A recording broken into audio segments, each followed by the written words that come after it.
Hello, everyone! Apparently decided it needed to require Guild Wars. Hello, Santier here, and welcome to my stream. I am doing a bonus stream to celebrate the new year by doing something perfectly ordinary and playing Guild Wars. Because, why not? I like Guild Wars. It's a fun game. I am going to want anti-stance stuff here. Or I will be miserable. Miserable.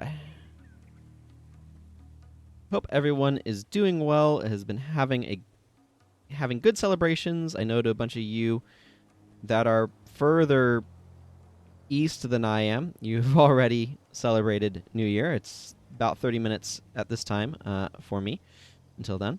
I was planning on starting the stream a little bit earlier, but then the process, my little bit of it. I'll do a proper channel update video sometime in the next couple days, tomorrow maybe. But my sister and I, over the last or this past week, recorded some videos of an Ocarina of Time playthrough, and I was editing the first one, and it was a bit more work than I anticipated. But I got it done, but it did take me a little bit longer. So that's how that goes sometimes. How do I want to roll this? What's my best way of dealing with stances? I know I have Wild Blow. This is not a good bar for Wild Blow. Maybe I should do a Dagger Bar. Yeah, I could do a Dagger Bar. Let's do a Dagger Bar.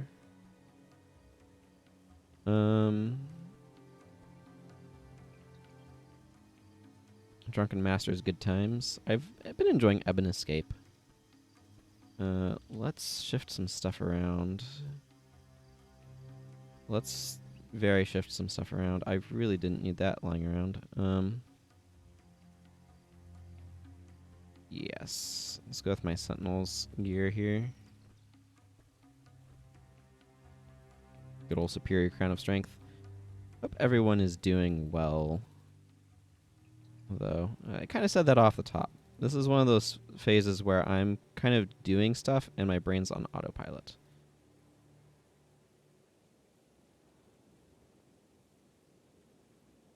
I don't have...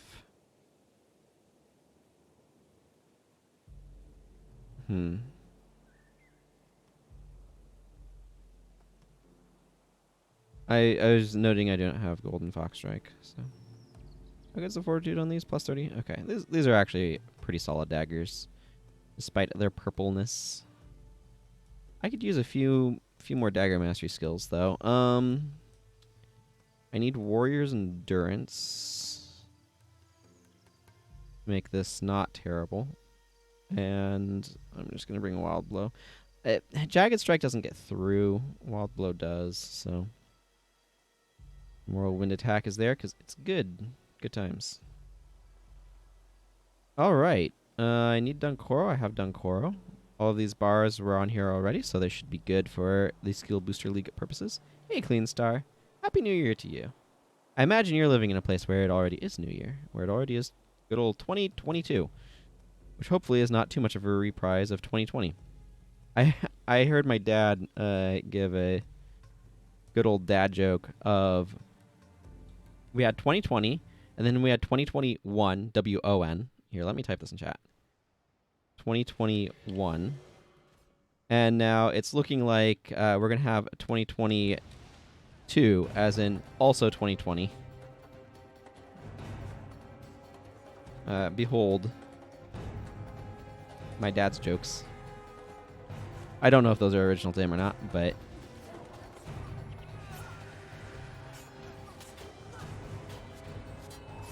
Let's just say that's not what I want. I don't think that's what any of us want.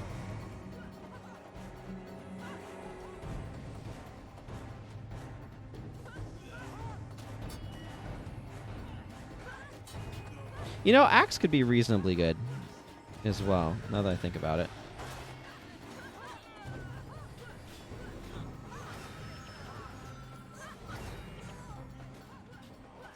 Because Axe has the benefit of being able to do the Furious Swirling combo. Kinda. It's really annoying to me. I wish Whirling Axe was 3 adrenaline, but...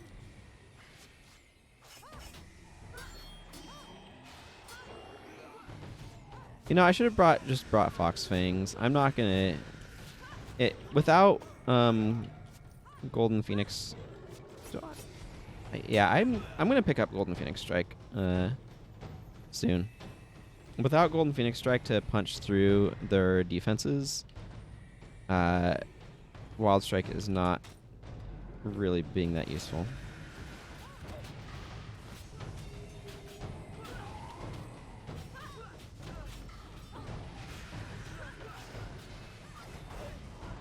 Weakness, A.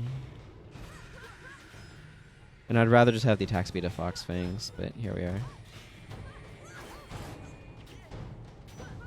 I wonder, I'll probably capture...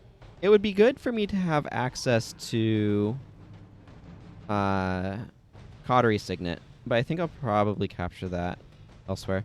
Also, I'm probably going to do a Dark Souls randomizer tomorrow for tomorrow's stream. I do plan on streaming tomorrow as well. Like, I don't know. For some of you, it is tomorrow. It's just going to be a different part of tomorrow, but whatever. It's in my brain tomorrow.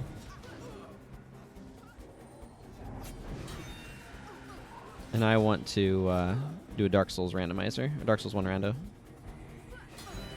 But I'm going to try it with different settings. That should hopefully be a bit faster. Aiming for maybe a little bit of a shorter stream. Well, that one works, just because he had enough of a delay.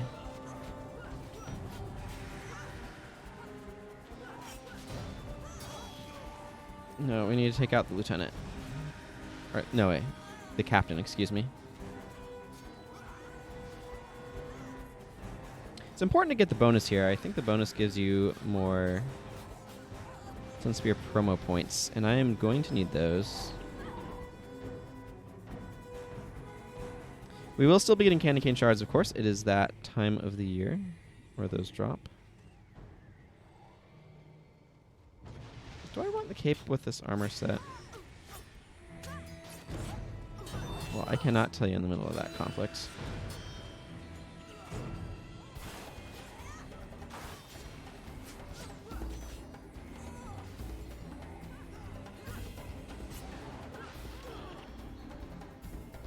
I know it's covering up all of the bars and everything.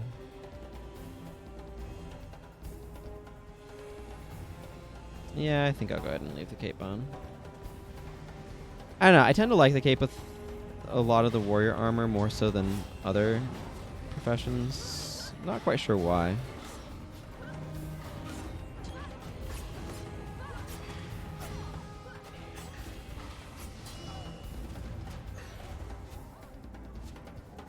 We do need to take out the siege engineers, but these guys also need to go down, so I'm going to go after them.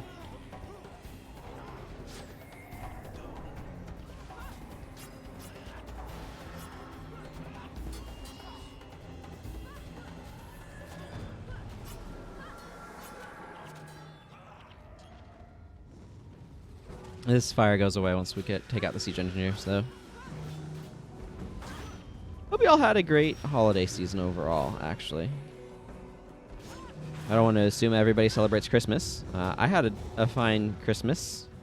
Got Metroid Dread. I started playing that. I will, however, say little about it because I don't want to spoil anyone. I managed to avoid most spoilers.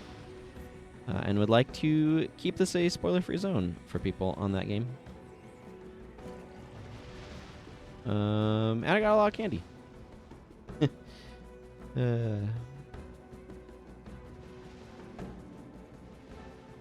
Which, frankly, is fine by me. Anything else of particular note? Can't think of anything offhand. Oh, you know what was interesting, actually? Where I live in the Pacific Northwest, it doesn't tend to snow that often, but we got snow the day after Christmas. So we didn't have a white Christmas, but we did have a white the day after Christmas.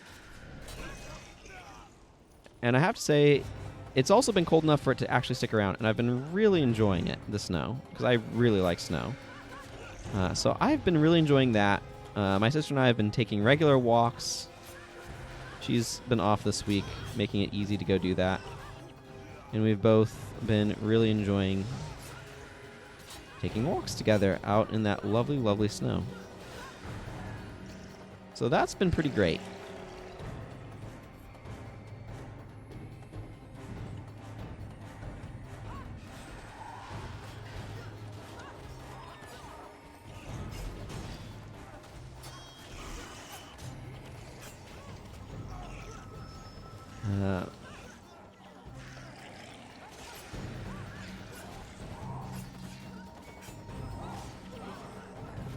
But I'm excited about continuing our Skill Booster League.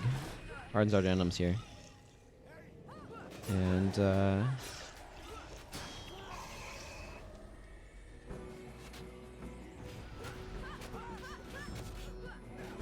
notably,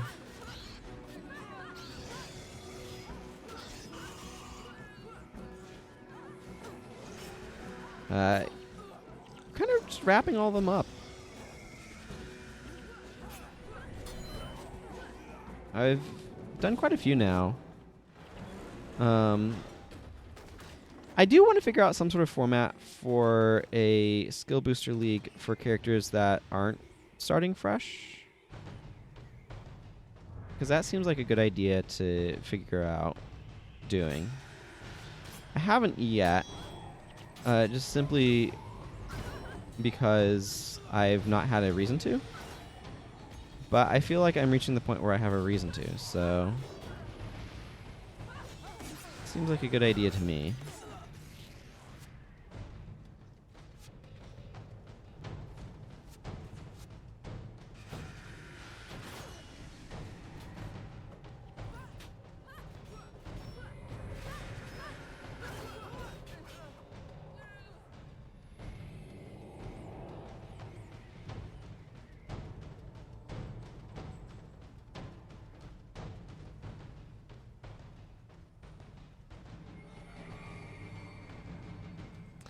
I do want to be a little bit careful with this Elementalist boss here.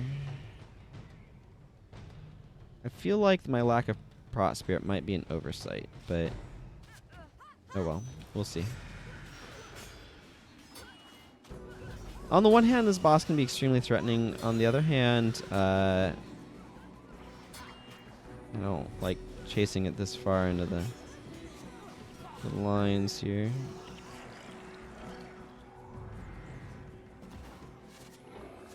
Okay, I'll get my bolts of cloth. It's a tarp! I mean a trap.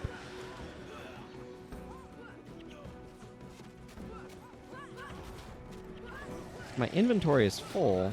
What the heck?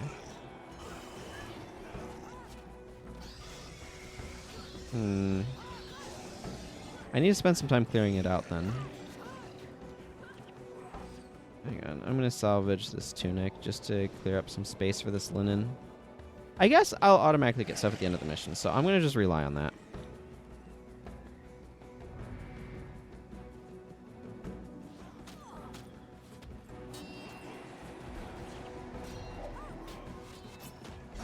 Oh my goodness. Blocked by an army of whirling defenses.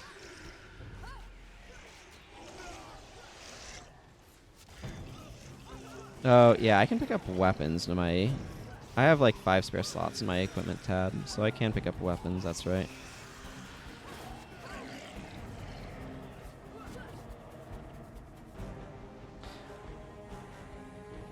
So I guess I can go pick up... Hey, Fear, good to see you. Happy New Year to you as well. Hopefully 2022 will be a more blessed year than the previous ones, but I don't think it's going to start off too well. Unfortunately.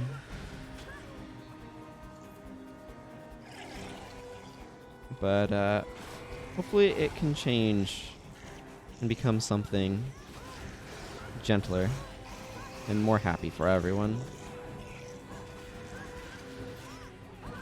That's my hope.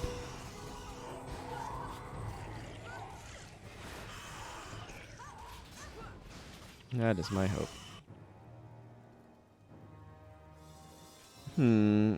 We get Sunspear promo points, right? Cost is now blocked. I will accept my cloth. Oh, really? We only got 30 Sunspear promo points for that. Okay. You'll be more happy? You bought kittens. Ooh. Well, I hope that you enjoy them. I am not a pet person myself, but I know that many people really like their pets, and I hope that you are able to treasure your kittens.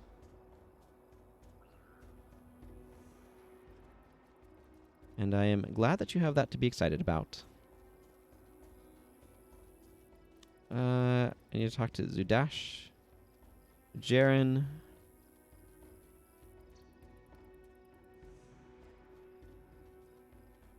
And I would like to... I do want to talk to skills person over there.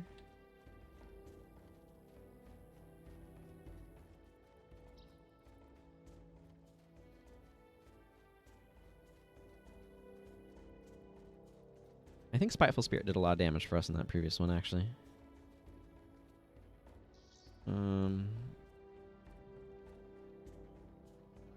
These can go here.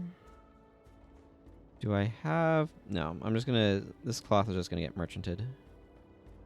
I have room for these granite slabs now, which is good. That's like... interesting as a fire wand.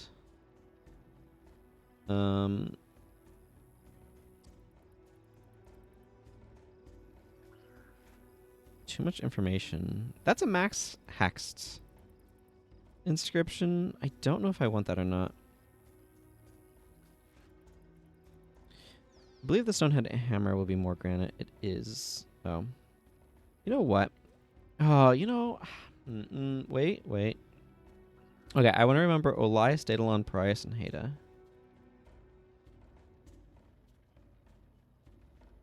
Okay, let's... I think the Sunspear Great Hall is where I can turn in these commendations. If I can turn them in, I'd like to. Do I remember if there's a way to check exactly... what exactly one is missing for Legendary Master of the North? I don't know of a way offhand. Yeah, that's a rough one. I know that it, like, you need to do, probably the most, I don't know, the best way that I can think of to check is to look to see if you are, my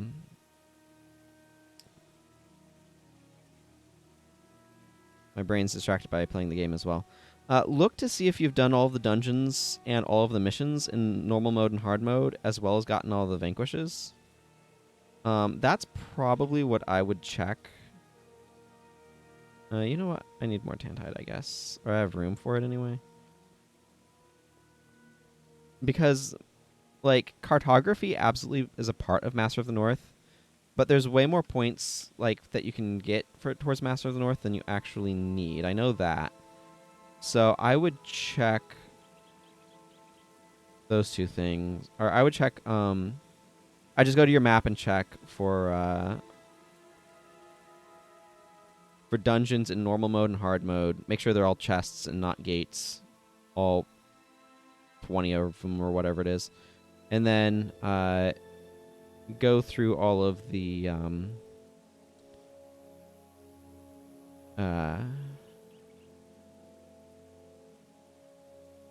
just side quests. Missing them? Yeah, I don't know what things contribute to Master of the North, quite frankly. I kind of just, by the time I was done with doing stuff in Eye of the North on the one character that I paid attention to it on, which is Disciple, like, I had gotten there, so I don't know. I don't know what to tell you.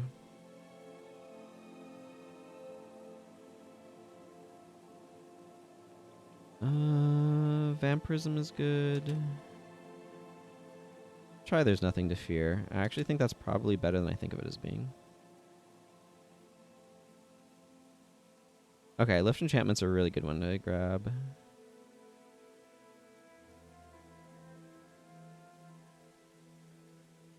Divine Boon's not going to be useful. Guardian is. I didn't just invalidate a quest, did I? I don't think so. But I might have. Hang on. Huh, I did that.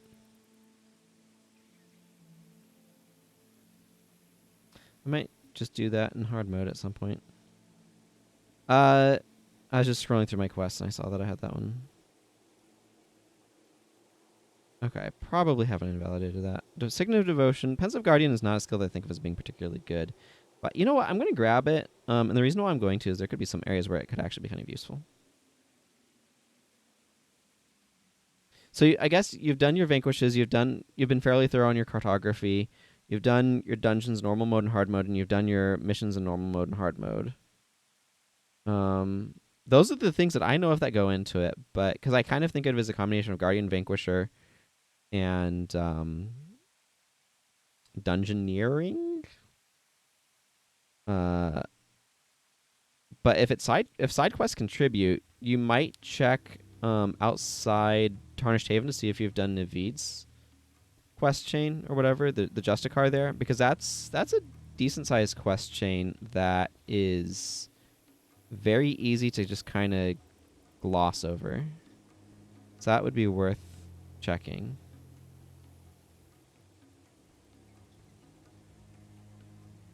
Are there any ritual skills that I want?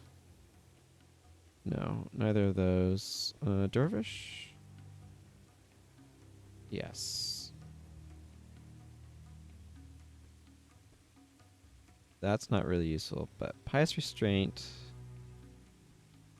Twin Moon Sweep and Harrier's Haste all seem nice to have.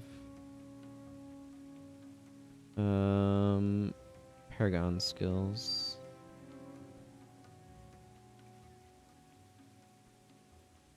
That one has some niche use. And Unblockable Throw is not like exciting, but okay. Is there a regular skill trainer around here as well?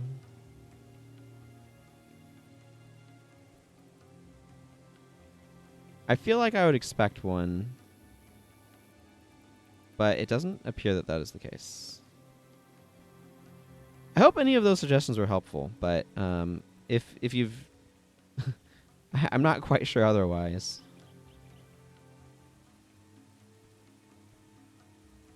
Why was I talking to Seti? I wanted the merchant. Seti is clearly not the merchant. Yet is the merchant. Yeah, that makes sense.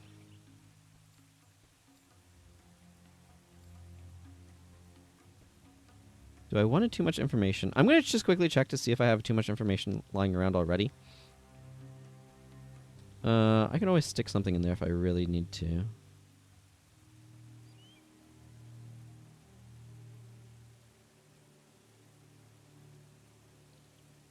Okay, I have too much information already.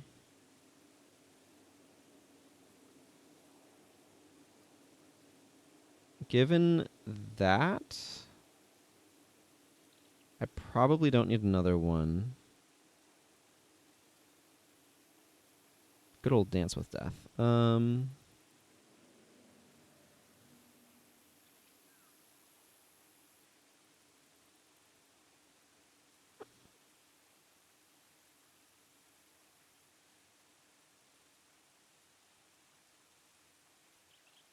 Couple of encrypted chart battle plans. I have a lot of things that don't have inscriptions in them, actually. I'm noticing. Oh, this just has it built in.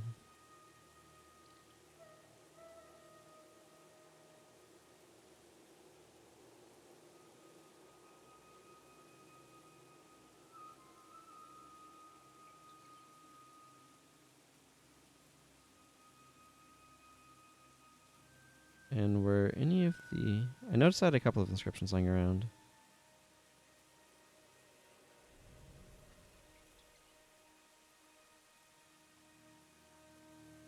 You know what? I am going to go ahead and extract it from this. Because I have a bunch of things that I can store it in.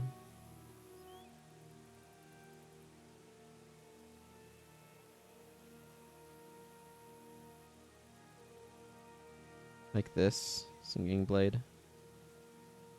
There we go. Oh, what are you missing?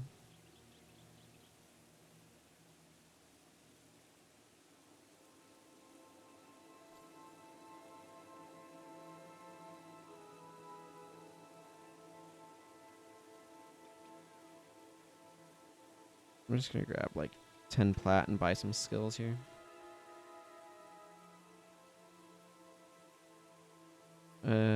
Oh yeah, I also got to Yolon Haven, so that means I unlock more skills for my Skill Booster League.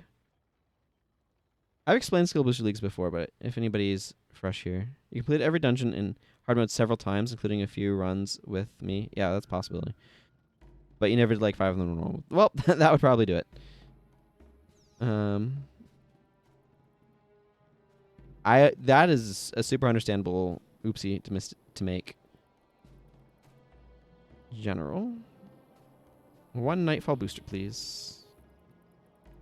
Let's see if I got anything exciting.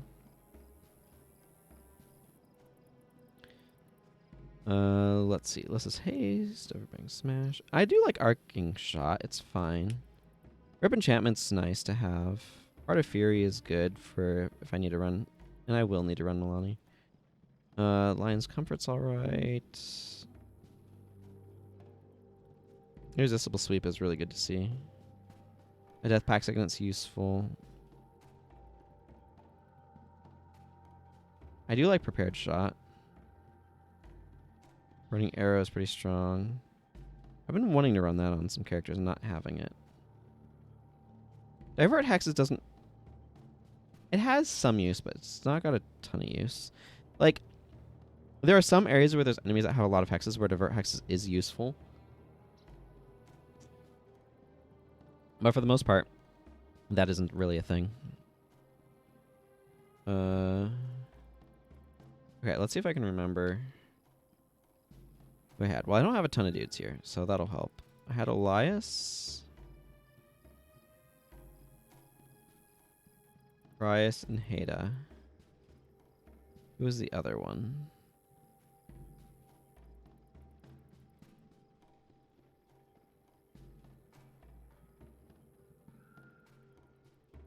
Probably Daedalon? Was it you, Daedalon? Probably. Yeah, you feel likely. Okay. There should be a skill train. Yep. I say there should be a skill trainer around just as I look at the skill trainer.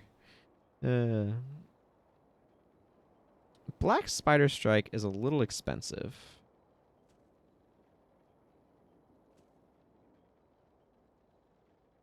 I don't like Augury of Death. It's just very unpredictable. Signet of Toxic Shock is going to be hard for me to make good use of on a warrior. I'll grab Death's Retreat. Change Neutrality I don't really expect to use. I'll grab Final Thrust. Shadow Walk is a skill that I want to be better than it is, but it is not great these days. Swap has some good utility.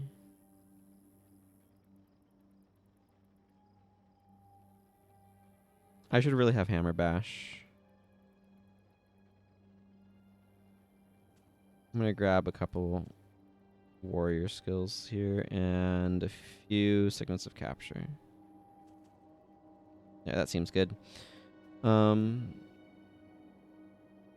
Okay, so this is where I need to ask myself if I want to not do this dagger build so I can do other things. I think I'm going to grab Sunspear Sanctuary because I think that's what's next. I think I'm going to grab Sunspear Sanctuary and then I'm going to worry about skill captures because that's what makes sense to me. I'm not really using Ebon Escape much. I'm going to slot in a Significant Capture just in case I run across something, because I just don't really have a ton of need for Ebon Escape at the moment. And I was noticing I wasn't really using it much, so...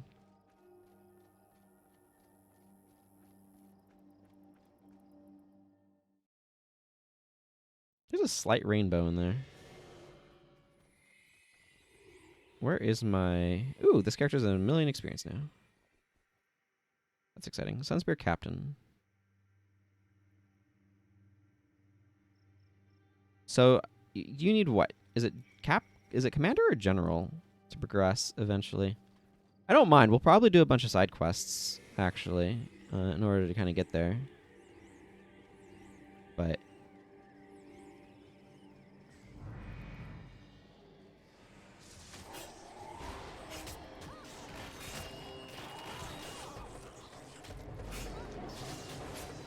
These things can use Natural Stride.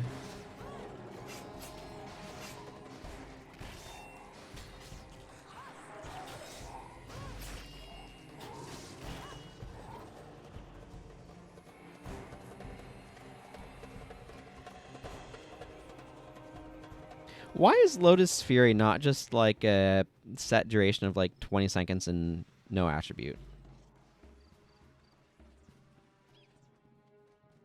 Locust's Fury. I pronounced that weirdly.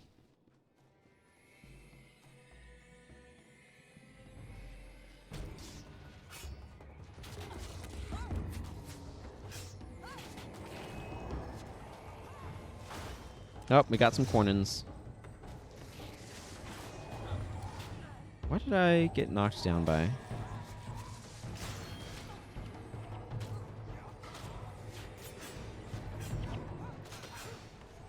I'd really love a, oh, Meteor probably. A one-time Shield of Judgment. Like, the next time this ally would be hit, they take X damage and are knocked down. That'd be kind of nice. Frankly, Balthazar's Pendulum could have been something like that. Do I have a lockpick? I do not see one. Okay.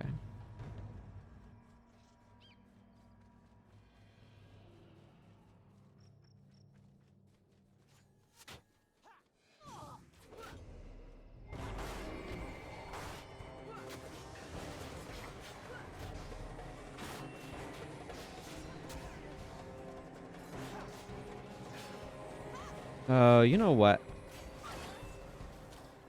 Paragon would have been good for... whatever.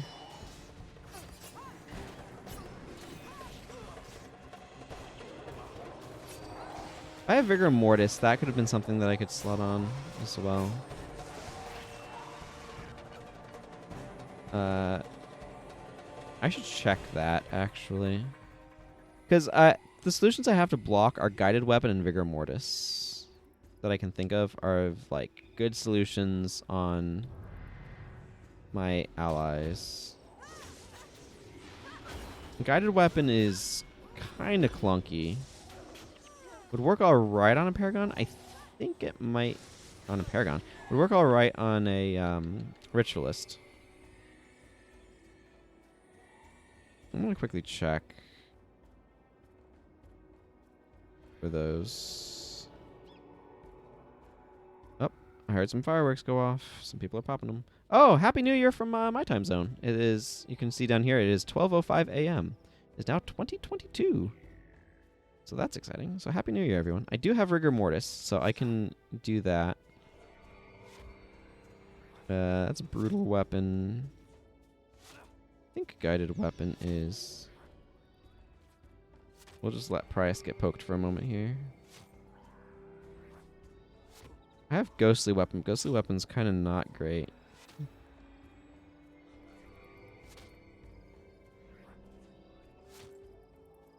Yeah, okay, I don't think I have Guided. So I have Rigor Mortis, so I may do that. Yeah.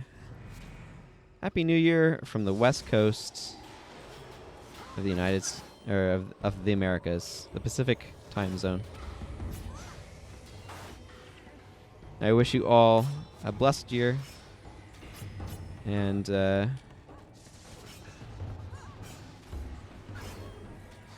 good health. Frankly, I wish you all good health.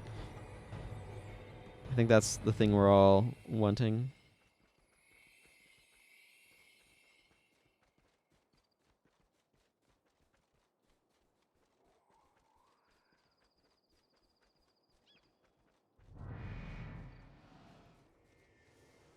I want to deal with this guy. Yeah, take that. No meteor for you.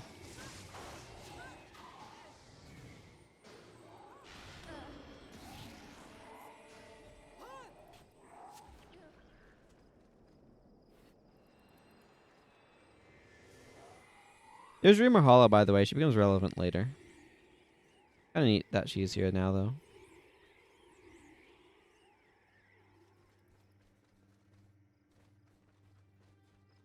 Well, there's a rune trader, but me without my superior salvage kit.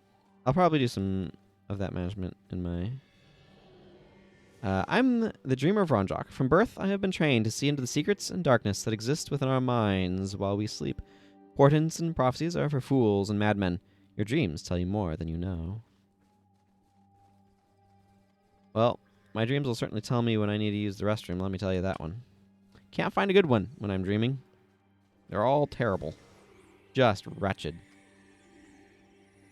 Don't know if you, and if any of you have ever experienced that sort of thing while dreaming.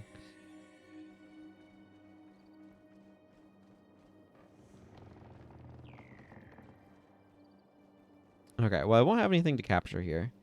There is Shadow Meld, I think, off of a boss mountain place. There's a useful spear elite here, but there's another spot where I can capture that one, so. Cruel spear.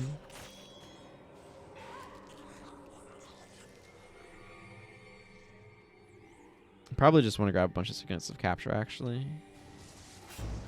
At this point.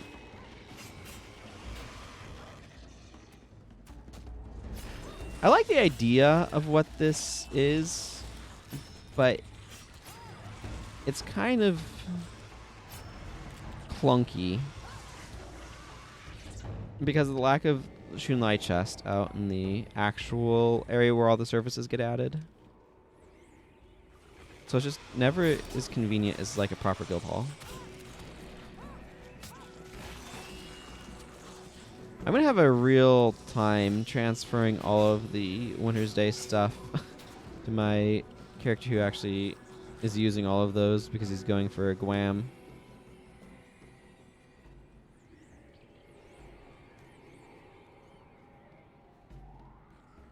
Get a screenshot from in here before we have cleansed it and get it as an outpost only.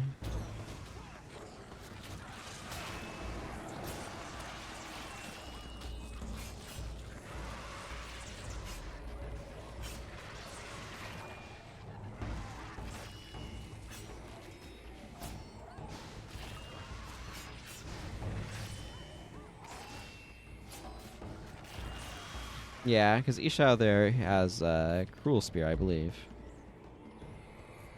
Which is useful to grab access to. I'm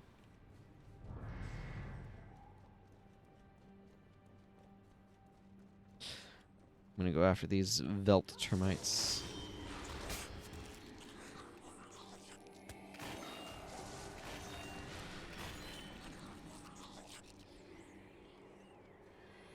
You know what? I feel like going backwards. Haha.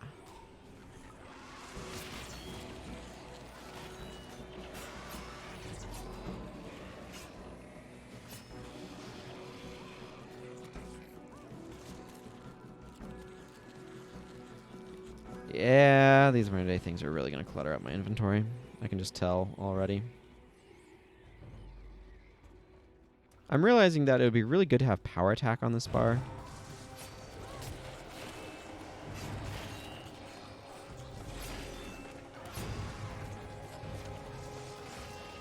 Power attack's probably like plus 45 damage or something crazy. 42, close enough.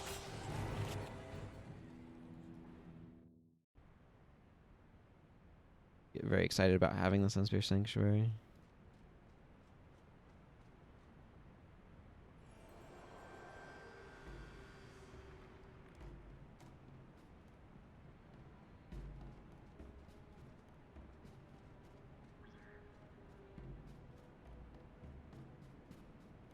Let's go and do the Great Escape. Okay, I'm gonna quickly check skill capture locations.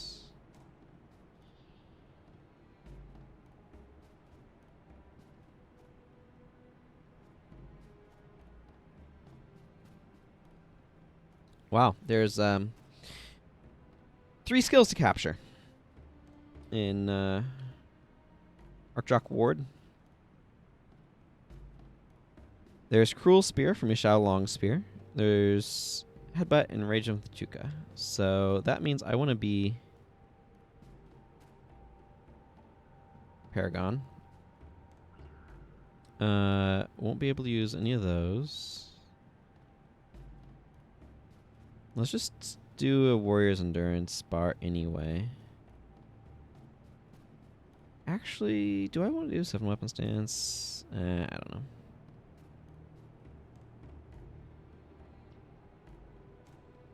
I'm going to quickly check to make sure I don't have all of those. So Headbutt and Rage of the Tuka are both... Okay, I don't have either of those. There's the strength skills. And then the other one is a spear. Okay, and I don't have spear mastery skills. Okay, cool. Sounds good.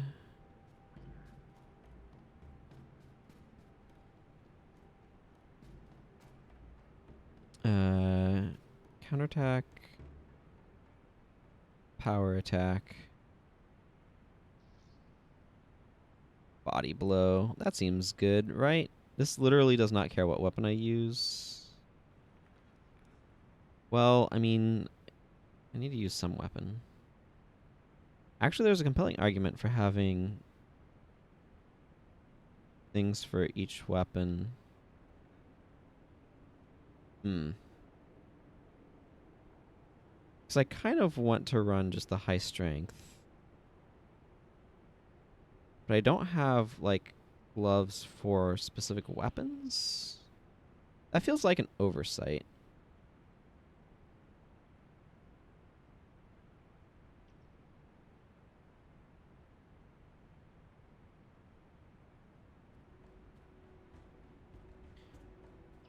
That feels like an oversight of some kind. Why do I have strength gloves when this is a sentinel set? I guess I could use these regardless. Okay, what do I want to do here? It doesn't matter too much. Apparently I want to get 3 more gloves. Which kind of occupies all the space that I was thinking I'd put in another armor set in. But honestly, this character doesn't really need another armor set.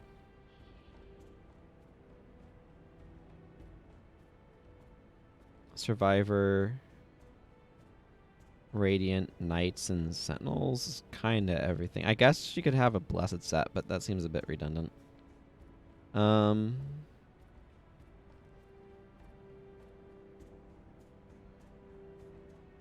I'll have to think about this. I'll probably just swap to a hammer hat. And just run hammer mastery.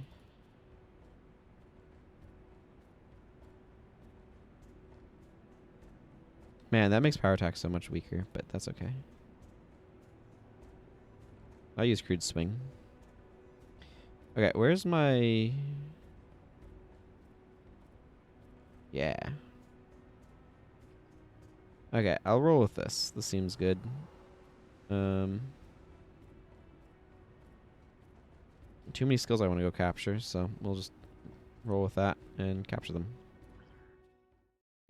Have half my bar be elites. That sounds fine.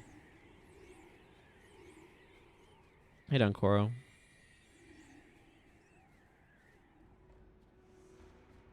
We'll worry about that later. I need to go to Archdock Ward.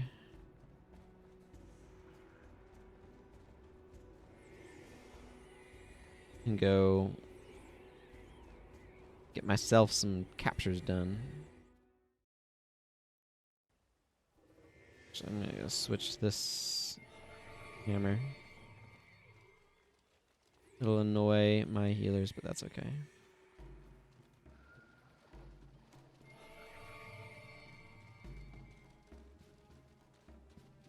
I do wish that the hand placement for this was a little bit different, but it seems to work okay. It's definitely better in a female's hands than in a male's hands. Looks really clunky in a male warrior's hands. Okay, so one of the bosses I know is over in here. The Intuka one. I'm not sure where the headbutt one is offhand. I may check. I know where the other two are. Actually, let's go ahead and do that. Where are you? Oh, you're near Yellow Haven. So that one, okay. So I'm gonna want to get the boss in here, head south to there. Then there's another boss here, and then over into there. Sounds good to me.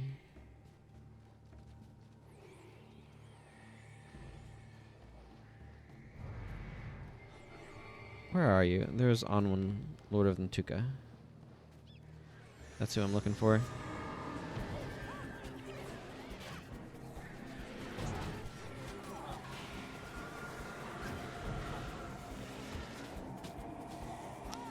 I get the impression my backline is getting absolutely wrecked.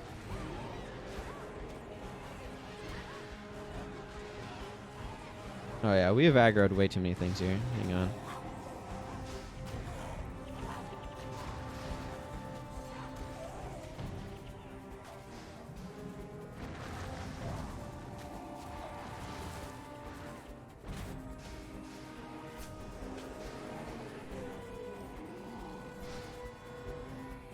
Malodorous mass.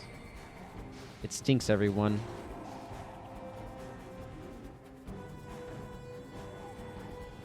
It has a bad scent. It's malodorous. Don't know why it's surrounded by a bunch of tusk towers, but, you know, whatever.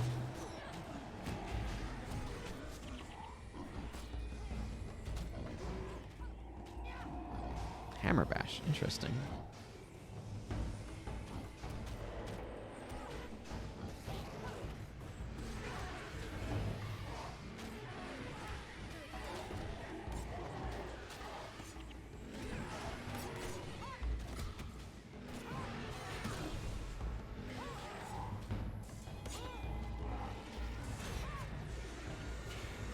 What now?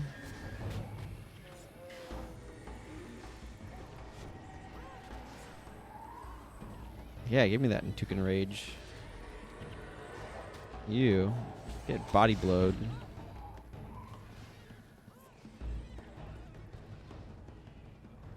You okay now? Ooh, okay. Yeah. That's right. I don't have a Bipper. I have a Blood Writ Pyre Fierce shot, so it's a little bit of an atypical team. A little bit.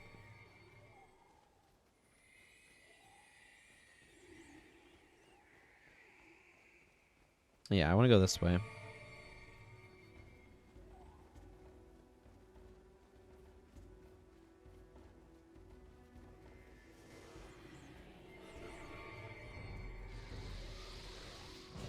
Mandragora.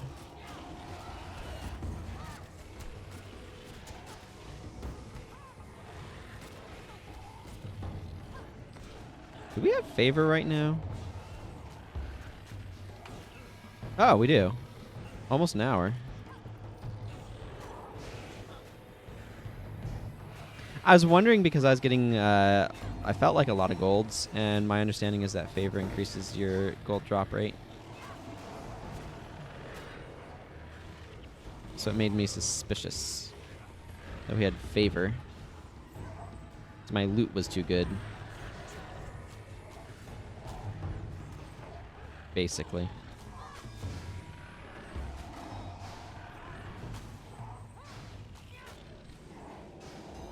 You know, I've never run Rage of the Tuca with spears, I don't think. That's probably not true. I've probably run it with spears at some point in time. But it's been a very long time since I've done any such thing.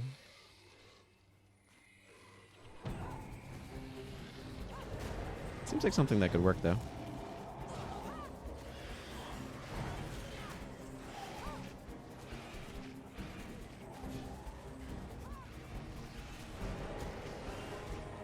Works nicely with dash.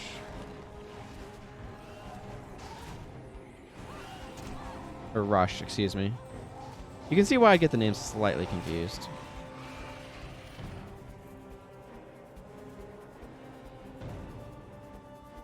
But it kind of makes it like a variant on sprint.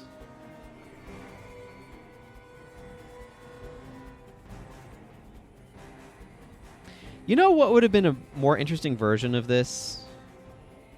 Is if it said, gain 1 strike of adrenaline whenever you use a skill. Like for X period of time, gain 1 strike of adrenaline whenever you use a skill. That design sounds really interesting.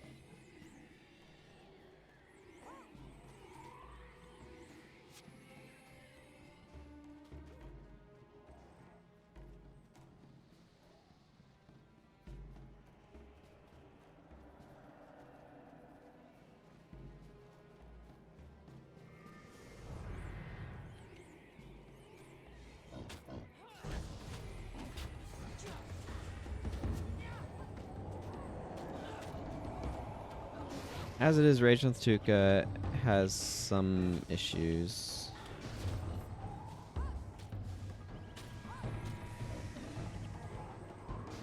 I'm gonna slot that over there so I can pick up this Candy Cane Shard.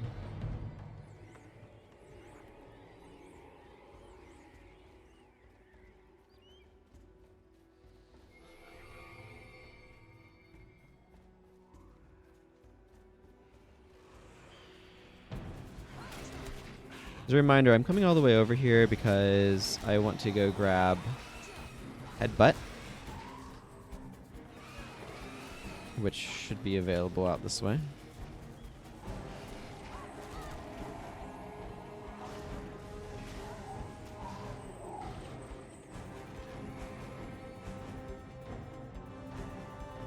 There's an Ardens the Hard-Headed. Of course, there's another Manticore group just kind of lurking over here, hidden. Invisible and angry.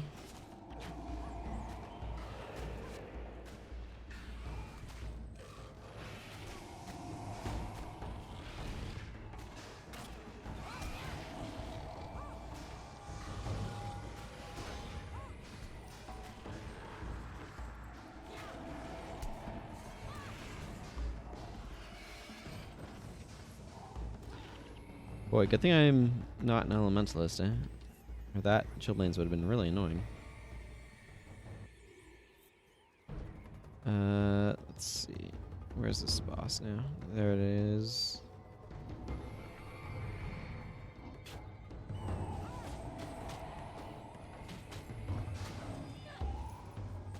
Look at him.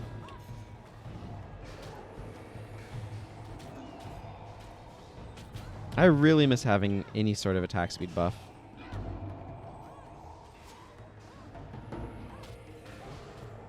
I wonder how Rage of the Tuca would play with Primal Rage. Probably okay, but not amazing. Yeah, and Isha Long Spear over there I also want, so we got a couple bosses right in a row that I'm looking to capture skills off of, so that's fun.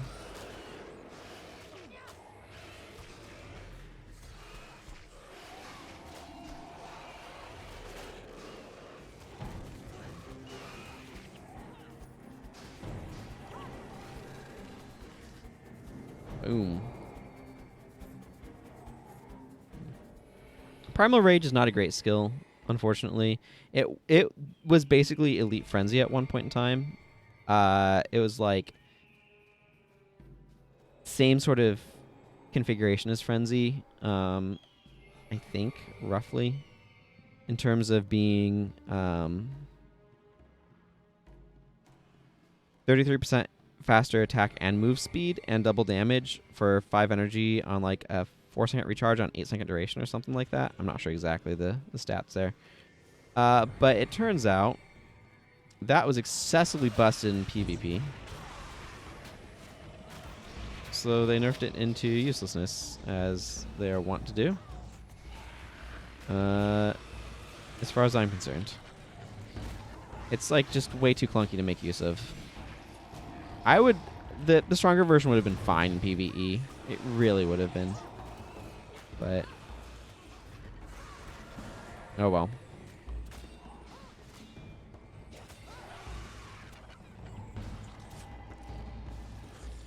And Cruel Spear.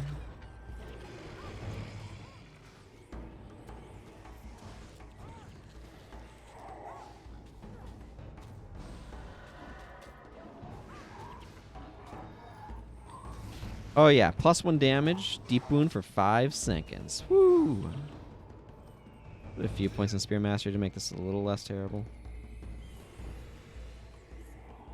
I really wish... Okay, so, like... If I were... hindsight doing Guild Wars 1 stuff, in terms of, like, designing the game, I would absolutely 1,000% give Warrior a strength-based ranged attack that used adrenaline.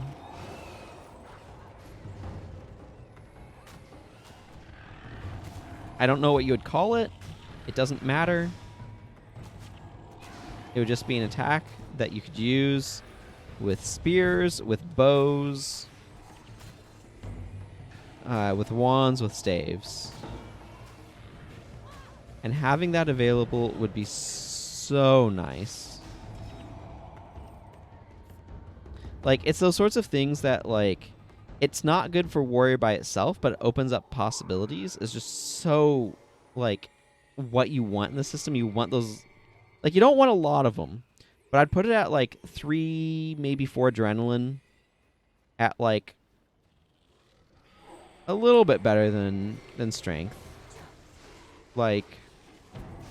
Your strength rank times like 1.5 or something. So 16 strength, it would be like plus 24 damage. I don't know. It might even be double strength. But that sort of design would allow you to be able to use strength, like an attack with a bow, for crying out loud, on Warrior. And it'd mean that Warrior would be able to use it a little bit differently.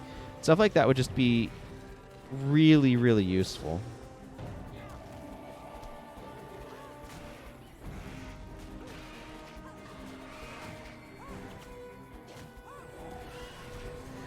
And it would give Warrior in particular something that some of the others don't have. But, you know, wishful thinking.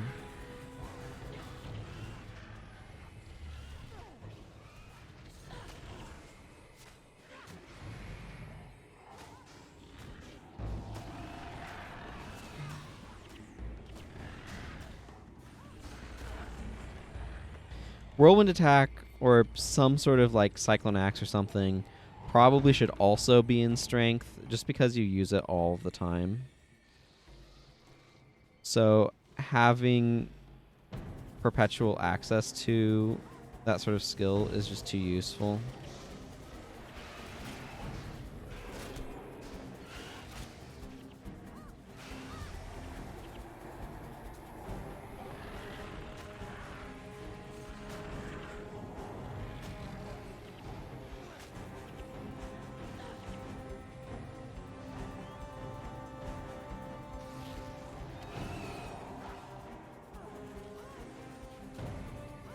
No, I don't want that A6 gold coins enough to go that far for it.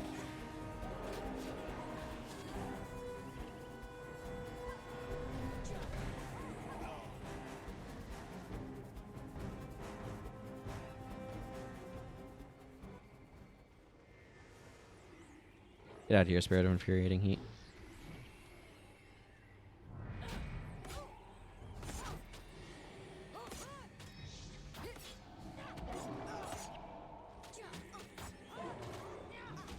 I'm enjoying having 4 elites on my bar, even though they have poor synergy.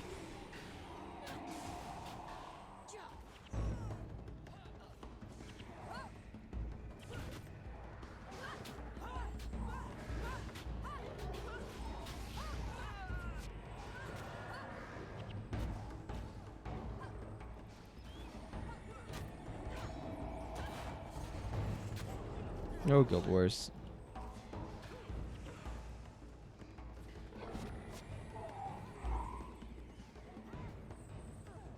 Wow, okay. I'm just full up on stuff. That's fine.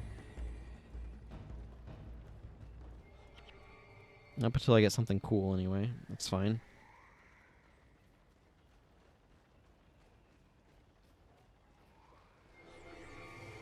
If I get something cool, it stops being fine.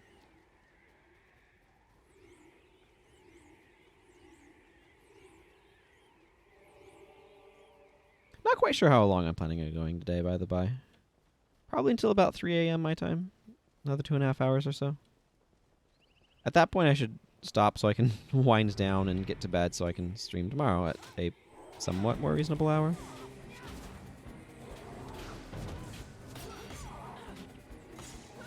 Theoretically.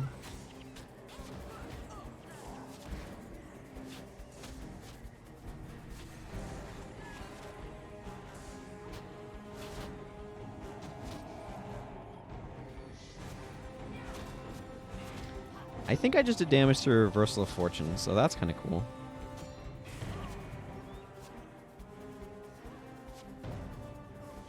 I need to make room for some fruitcake. Hang on. How am I doing this?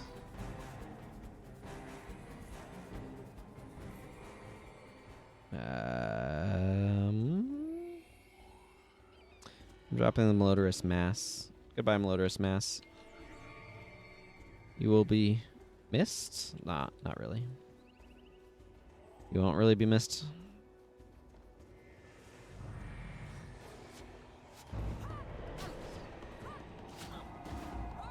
Man, they're really good at savage shotting my attacks. It's kind of annoying. Wish they were worse at that.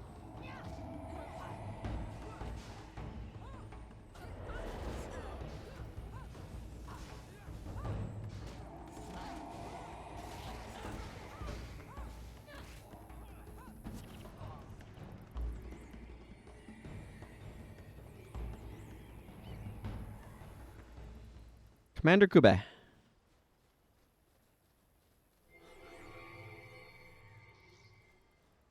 Previous mission should require cost, so you can notice it more immediately when he gets separated from your party here.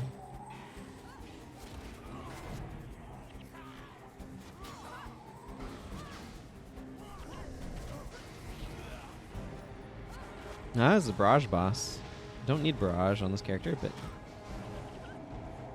always a useful skill, barrage.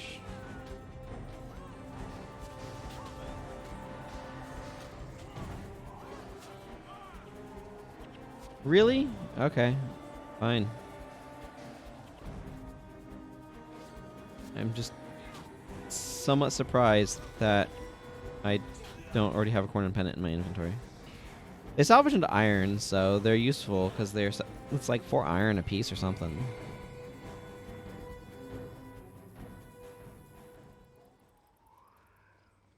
It's probably more useful to me than chitin, maybe.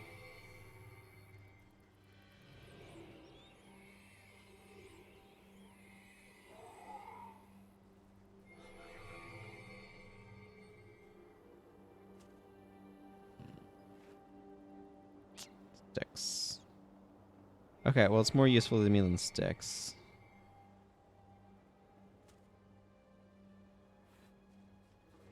I tried.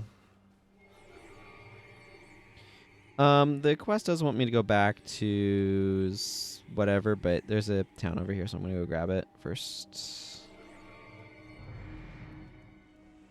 Then I'm gonna need to figure out what my build is, and probably buy a few more segments of capture on account of being like basically out. And I know there's gonna be more skills I'm going to want to capture, so.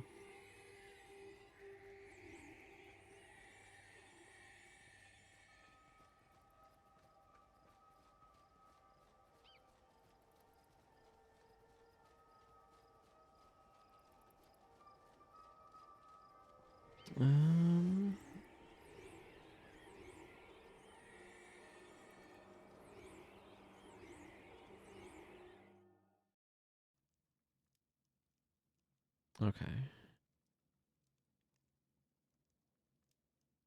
Sunspear Sanctuary. This probably awards me a corn and coin, doesn't it? No, it does not. Okay, cool. I will turn this in then, because it will not reward me a corn and coin that I have to figure out what to do with. We'll unlock Koss, who is currently being blocked from use. And then I have to bring Koss here. Okay, cool. The hero shall lead them. Okay, so I need to get to a higher rank. I knew this was coming up, but I wasn't quite sure where. How many points do I... So, this is one of those things... Oh, okay, it's only 2.5k. This is one of those things where I actually really like this mechanic. In that it, like, is encouraging you to do side quests and stuff, and I think that's really good. At the same time, I cannot deny the fact that it is also quite annoying. And there's just no two ways around that either. Minor mysticism. I might want to put that on Milani, actually. If she doesn't have one already, because that can be kind of hard to acquire.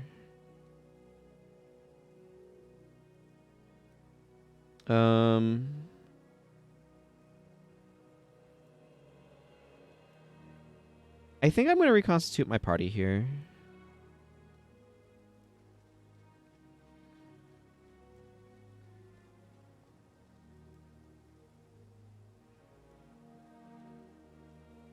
And the reason why is because I need to change stuff up. Okay, she does already have a minor mysticism, or at least she has something mysticism-y. Mox and Camus.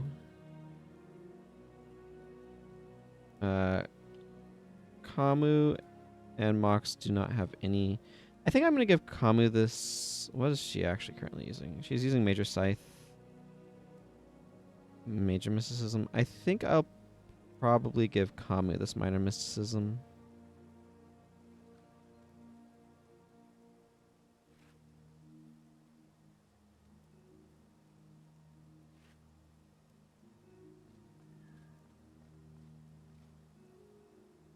I'm going to kick Mox from the party.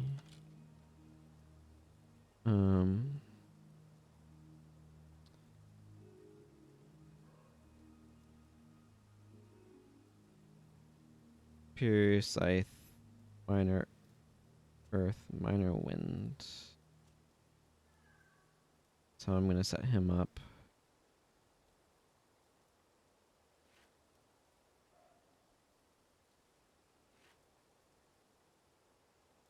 Not immediately important or anything, but... Okay, now I had a couple of other things floating around. I had Survivor and Minor Illusion. Survivor, actually, I have some use for on this character for gloves that I wanted to use. Anchorites, I think, has been developing some value. Yeah, it does have some value.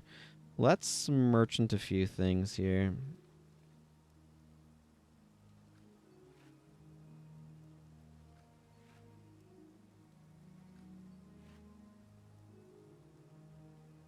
Not a max luck of the draw, but hit luck of the draw. Okay.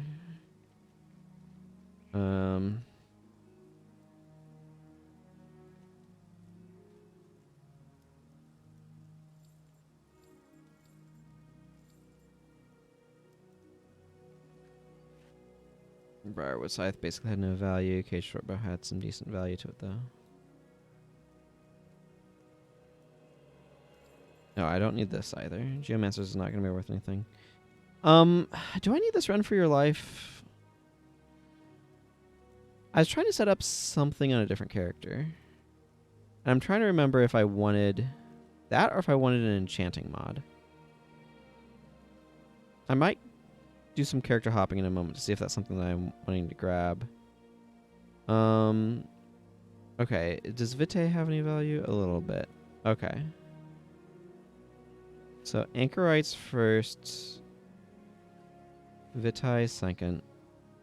I don't need either of those. Interesting that Elementalist Minor Energy Storage has gotten some value again. It's often had value, but not always.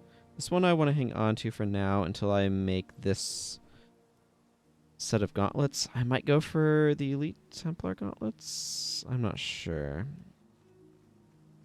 This cloth can also be merchanted. I don't have any use for cloth. I've got plenty of cloth.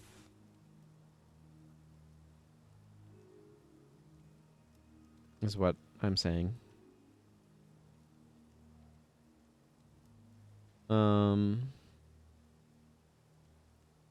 Right. I'm going to quickly hop over to... Was it Imrahil?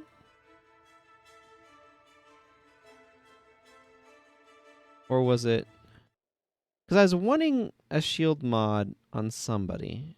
I just don't remember who.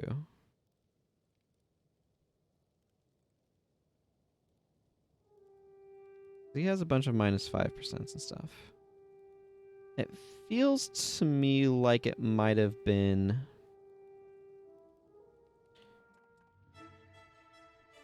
Because I could see wanting a run for your life on her, maybe?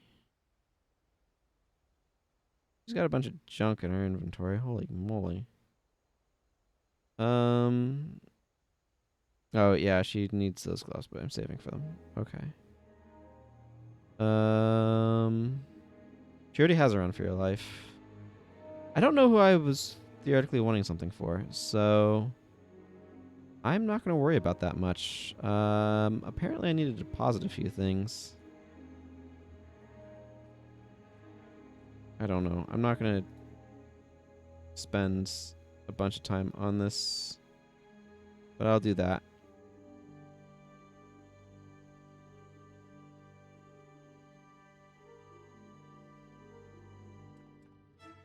Alright, whatever. Let's just sell the shield. No, it was on Ardens, not character selects, please. Good thing I didn't go crazy there. Click too fast. Okay. So I could free up sort of an inventory slot if I went and got that taken care of, but... this is a cute fire wand. I kind of want to do something with it just because it has max stats, but I don't know who I'd use this on. So I'm just going to sell this too, because it's kind of hot garbage. So why keep it?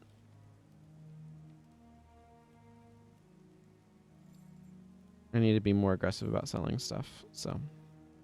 Okay. I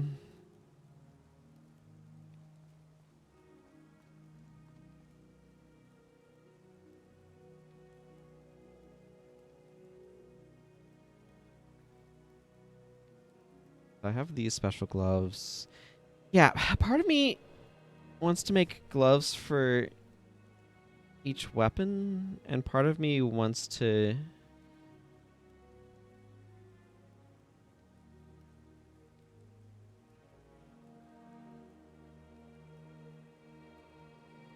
like stone fist gloves for each weapon, maybe. But part of me wants to have this inventory space for an armor set, so I don't know. I could theoretically always get her superior space rune, which is not uncalled for. Ah, I see you were on 39 minutes ago, Fear. Okay, oh, Fargle. I got so distracted with cleaning up my inventory that I forgot that I wanted to go buy some Sickness of Capture. I'm gonna buy, like... 10? Is 10 reasonable? Yes, exactly. They mentioned EotN checking. That is what my assumption had been. Okay, Zealous Vow would be reasonable to pick up. Focused Anger is not. Balthazar's Pendulum is not a skill I consider to be good either. I do kind of want Grenth's Grasp because I like doing Grenth's Grasp bars. I don't know that I have.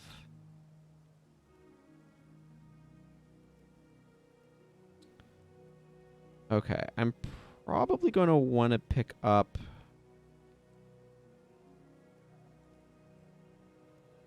an Icy Sword of some fashion. I may just use the Glacial Blade.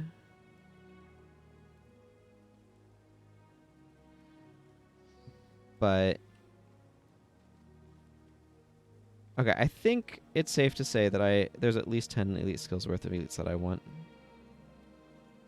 Yeah, I kind of figured it was in the morning for y'all.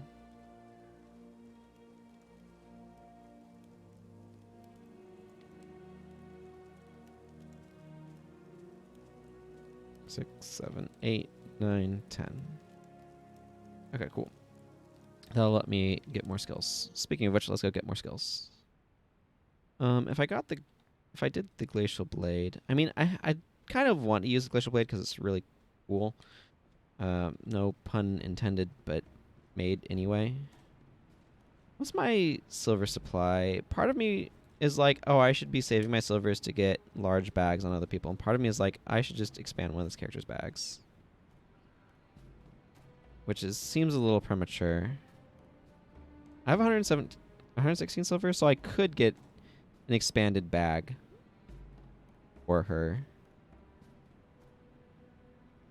Because part of me wants to get her, like, Elite Canthan armor, I think it was. I don't know. I'm not going to worry about it right now. Did I have an enchanting sword mod? I have this 19%, which is pretty good. Yeah, that's probably the best I have lying around. I doubt I have an icy sword prefix lying around because, I mean, let's face it, they're really easy to... Oh, I also have this one.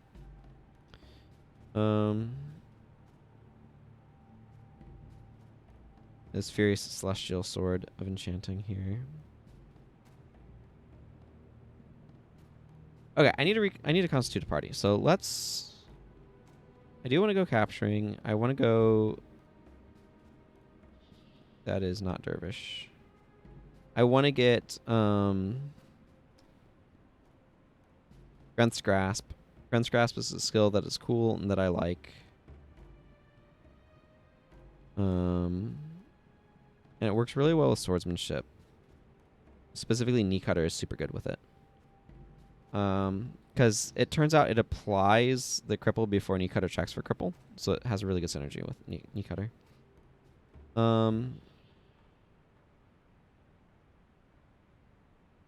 Let's see. I'm going to check to see if there's anything else in that map that I can capture. Marga Coast. That's the map's name.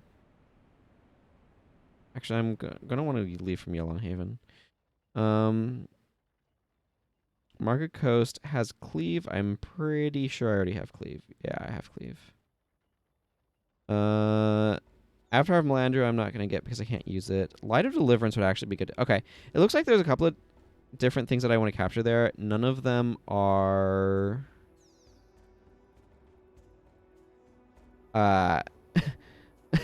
like, they're all different secondary professions. So, that's deeply inconvenient, but we'll roll with it.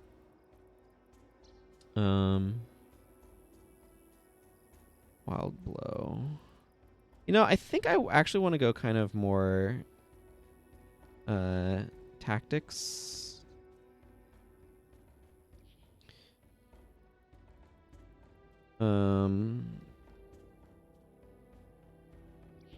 Auspicious Blow, Wild Blow. Where's Drunken Master. Whirlwind is nice. I don't think I really need Whirlwind attack here, though.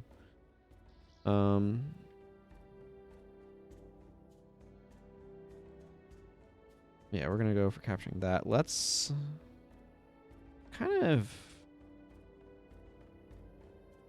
Let's just go get... Okay, what's the cost of Elite Templar gloves?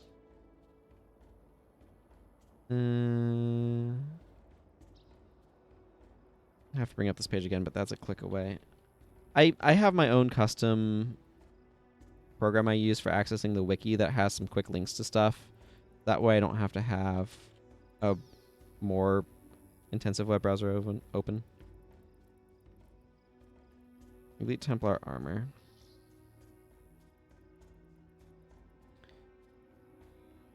Now the question is, I probably want these ones. They're only 50 iron and 5 Elonian leather squares. That's actually really cheap.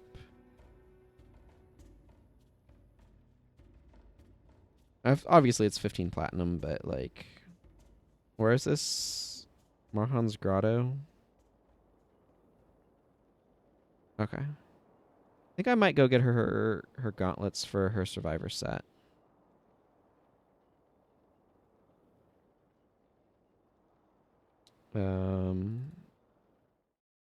I'm jumping all over the place. This is vaguely chaotic. Okay, Marhan's Grotto is down here. It's weird. Like 15 plat armor is pricey, but not that pricey. This is the worst outpost in the game, I think, because it's got slippery ground. Others are bad because they're like big or whatever, but this one is slow to navigate. Okay, I need iron and Elonian leather squares. Probably Carl. There's two. There's Carl and Hamel? Not sure. Go to Elite Charhide. This isn't bad, probably. I already have Elite Gladiator. Here's what we're looking for. Elite Templar Gauntlets. Yes. That's what we're here for. So wait, what armor does this Harnell make? It is Harnell. I just checked. Looks like I'm doing a green-blue dye mix over here. Oh. Harnell.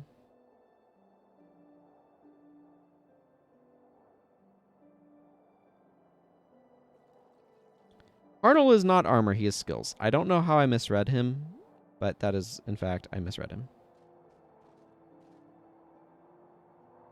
I like a lot of the warrior armors, incidentally. Maybe I need to expand this character storage so I can get her more and more armors.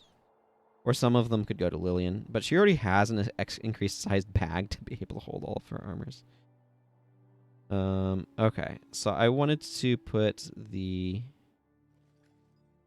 survivors from here into that. Because the Stone Fist is on the shoes. Major Vigor, Superior Absorption, Minor Strength. So this should have a Minor Tactics. Is there a Rune Trader here? Or would that be too convenient? Okay, let's grab 5 plat. I probably don't need 5 plat, but whatever. And I'm going to go to Embark Beach. I need to travel through Embark Beach because Commodon right now is very, very, very busy with people doing Winter's Day things. Okay, so Minor Tactics. Okay, Minor Tactics is cheap right now.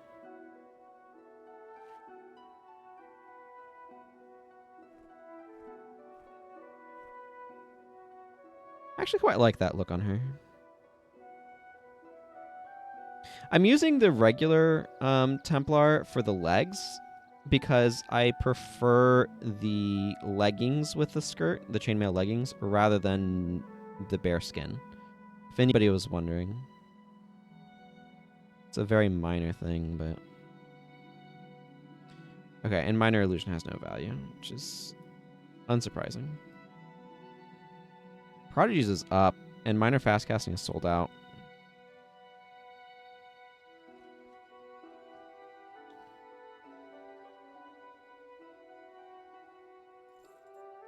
Okay, cool. Where am I? Cantha? But I'm going to go ahead and roll with her Survivor armor for now, I think.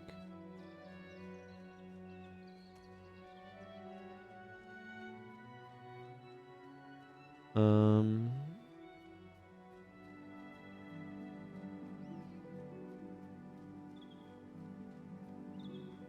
Elonian travel. Take me to Chaubec Village. That should have quick loading. I want to go to Yellon Haven. Because I want to do skill capturing off of Yellon Haven. What? Oh, that's weird. It's pointing me to the Sunspear Great Hall because of the rank thing, which is very strange.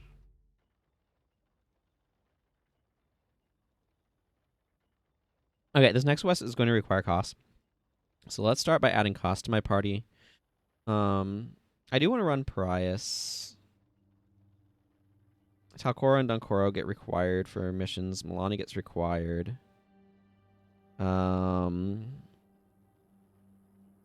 Anybody else get required?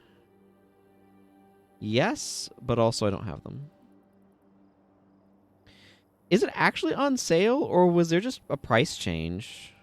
Because my impression is that there was just kind of a price change rather than straight up a sale.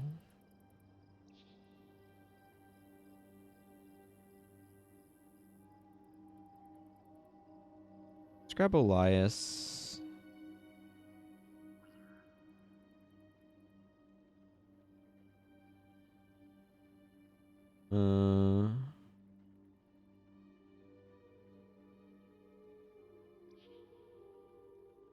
You know what?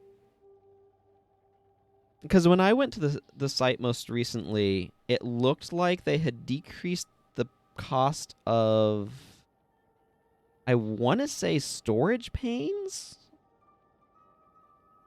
but nothing was marked as being on sale.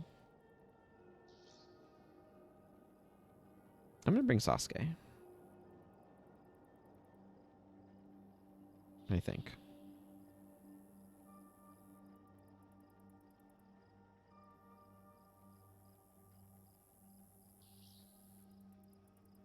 Maybe. Okay. Koss is currently using... He is using a Glacial Blade. He's going Sword. And he is set up for Swordsmanship. Okay.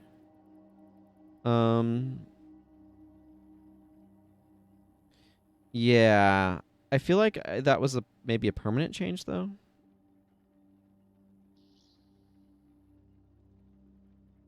But not character slot. Yeah, that kind of jives with what my understanding was.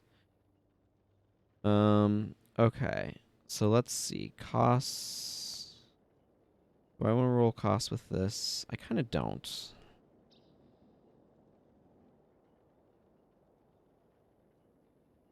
I kind of want to do something different with him. Oh, I see. I'm using Signet of Return and Healing Signet. Power Symbolic Strike.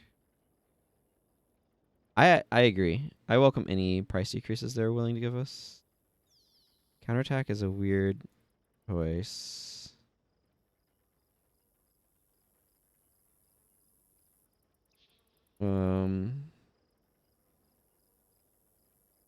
Symbolic Strike is actually pretty sweet with some Mesmer stuff. Do I have the Mesmer things? I have Signet of Disruption. Do I have the other one? I don't see it offhand, but...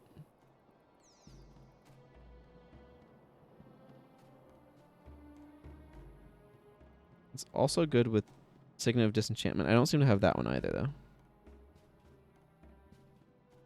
I have a bajillion Leech Signets. I could run a Leech Signet costs. Because there's another Signet that interrupts and disables the spell for a time based upon your number of equipped Signets. And like this plus that plus Signet of Disenchantment is a really good Symbolic Strike bar base.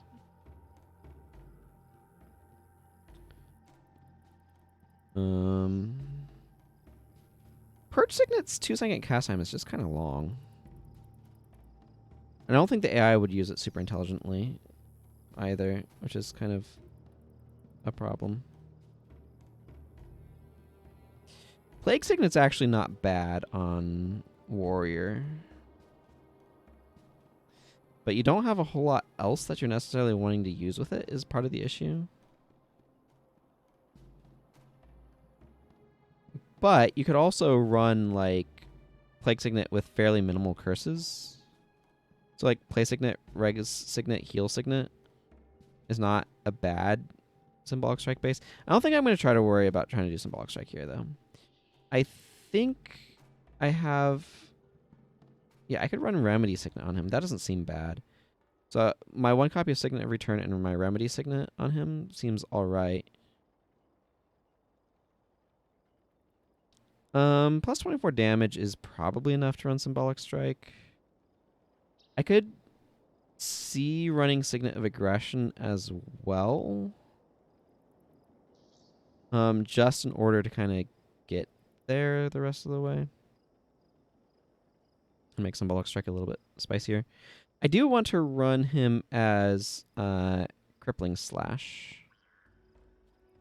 Crippling Slash Gash. I don't know why. My brain wants to put Crippling Slash out front. And to the limit, I think. Seems nice. What strength shouts do I have? I kind of want to give him sprint. Do I have sprint here, first of all?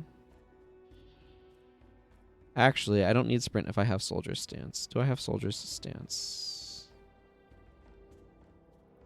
Yes, I have 1 copy of soldier's speed. I have 1 copy of soldier's speed, so I'll use soldier's speed here. Because soldier's speed synergizes with To the Limit to give me increased move speed.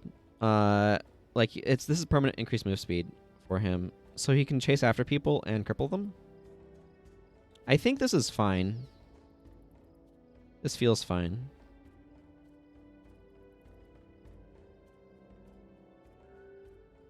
Okay, I need to make sure that doesn't overlap with anybody else, but I think it should be okay. I don't know if I want to change anything here or not. Yeah, a guided weapon would be right after ghostly weapons, so I don't have access to that at present.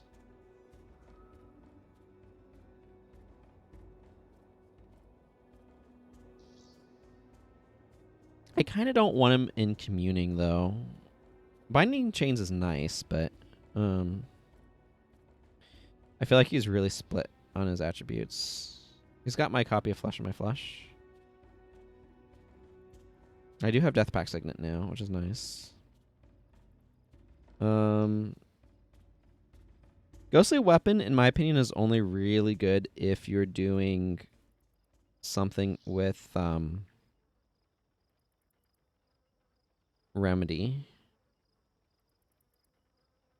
and using it as a weapon of remedy or whatever it's called. That's not the actual name. It's Wielder's Remedy, I think. Yeah, Wielder's Remedy.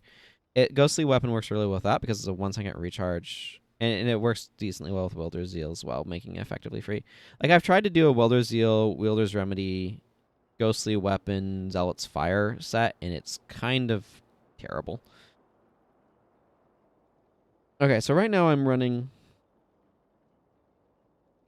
Yeah, I kind of want to drop the communing. There's a lot of communing here, and if I drop it, I get access to a bunch more attribute points. I can make my channeling better.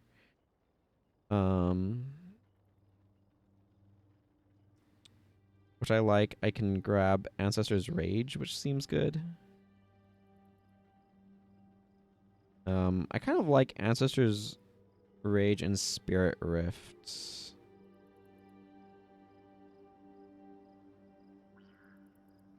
Spirit Boonstrike seems fine. I don't have Bloodsong available to me, so that's a little bit restrictive, but that's okay. I think I actually kind of like the idea of going /monk here and bringing a copy of Remove Hex. I don't know how important that is, but it seems decent. Do I have Men, Body, and Soul copies, actually? I do have 1 copy of Men, Body, and Soul. Okay, I'm probably going to just bump up restoration a little bit. So I'm going to drop spawning to bump up restoration and run the copy of Men, Body, and Soul. I like the cleansing from it. Slightly better res is also not bad. Yeah, that seems fine to me. Talcora and Dunkoro have seemed like they're doing all right.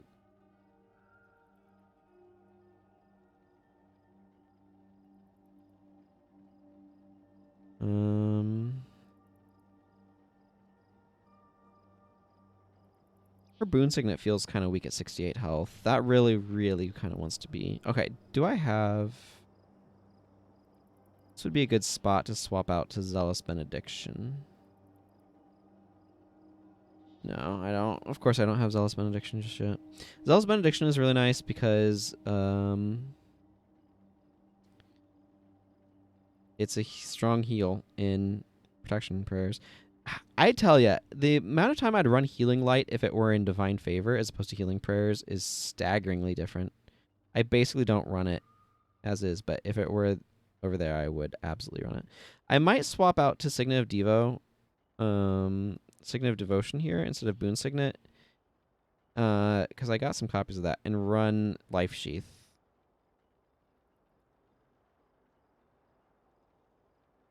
I kind of like that plan. I don't mind the Guardian, though.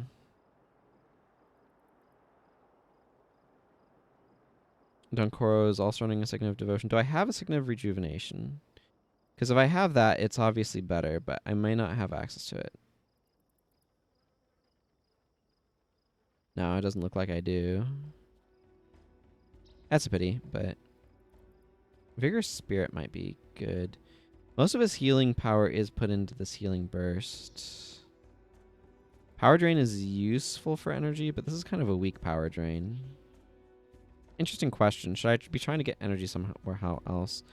I don't think I have... Yeah, I have access to Blood Ritual, but not BIP. I could run Offering of Blood, but that takes up his elite slot, and that's obviously terrible. He needs his elite slot for an efficient heal. I think Healing Burst is a good choice here. I don't know that I like him having Healing Seed with Healing Breeze. Healing Breeze already consumes a bunch of energy. Healing... actually, you know what? I think I'm going to leave Healing Seed. I have Vigorous Spirit, right? I think I remember seeing as I scan through here. Let's put a Healing Seed back on. Healing Seed has 25-second recharge, so I'd rather use that than Healing Breeze just because he's not going to be able to use it as often. So it's not going to have a burden on his energy. Yeah, okay, I have a couple of copies of Vigor Spirit. Vigor Spirit is really nice because it does incidental healing, kind of like Healing Breeze does. It's not as straight up strong. Like, you have to be getting in a something every second in order to be able to outpace Healing Breeze. But it's a considerably longer duration and considerably cheaper energy costs, so... Patient Spirit. Patient Spirit, I'm not sure if that's good here or not because of the amount of removal the Cornins have. I think I should be able to swap in a Dwayne's Kiss here, and I think that'll probably be a little bit better. Patient Spirit is very vulnerable to enchantment removal, so I kind of would like to dodge that.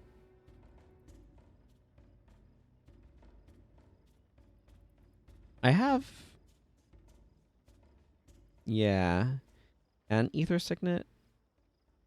I'm trying to decide if Ether Signet is better than Power Drain. I think it might be. If you have less than 7 energy, you gain 14. That's a higher net. This is more often, and it stops a skill, which is better. But the advantage of this is it doesn't compete with interrupts. I don't think I have enough interrupts going around that's a problem, though. Okay, Milani is obviously going to be able to get some changes. Patient Spirit does not trigger when it gets removed. Unless this enchantment ends prematurely, that allies yield 426 health when this enchantment ends. You might be thinking of Watchful Healing, which, if it ends prematurely, then it heals. So it's kind of the opposite direction.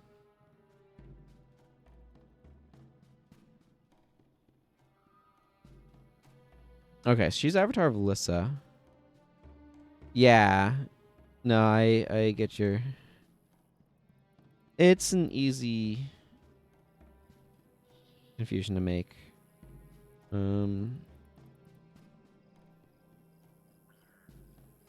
Ritualist. I'm going to give her the copy of Death Pact Signet.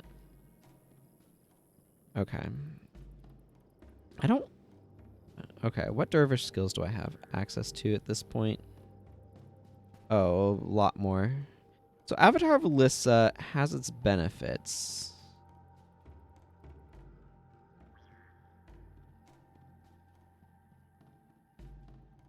But it also would just be more efficient to not run it. I think I actually want to... Okay, I know I got Irresistible Sweep. Okay, I have Twin Moon and Irresistible. Or Mighties. Hang on, I need to figure out exactly what I'm doing here.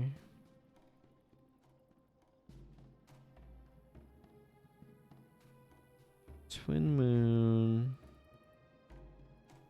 Irresistible. Do I want something in Wind Prayers? That's a flash enchantment. Wasn't there a stance, or did that used to be a stance?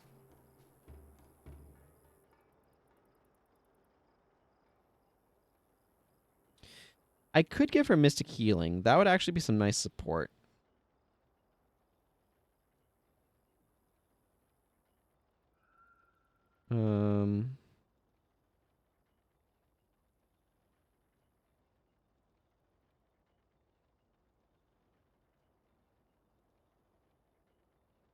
Rending Touch is not really important here. Thinking of Pious Restraint. I don't really need this. It's not... Wouldn't be a bad idea. I could go Signet of Pious Light instead.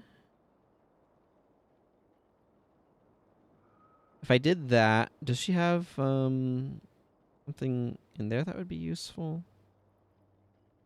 Let's see. I could also just say, never mind, she doesn't need that, and go like slash assassin for dash.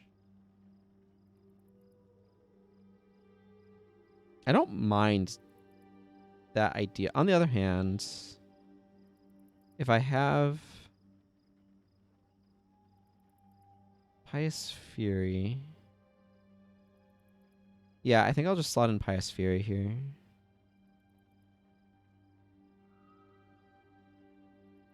I don't mind this attribute split. This seems fine. I just need to find Pious Fury. This has particularly good synergy with Aegis. But it also synergizes nicely with Vigorous Spirit going around. So. I think Olias's bar is probably still fine.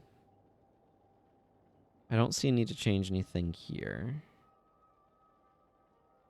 Acolyte Sasuke is cute but clunky. I don't want him having Meteor Shower.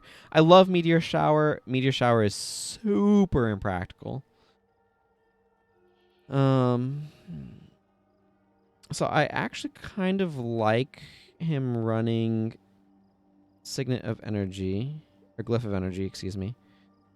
Like, this is the thing, is Elementalists don't actually have Signets.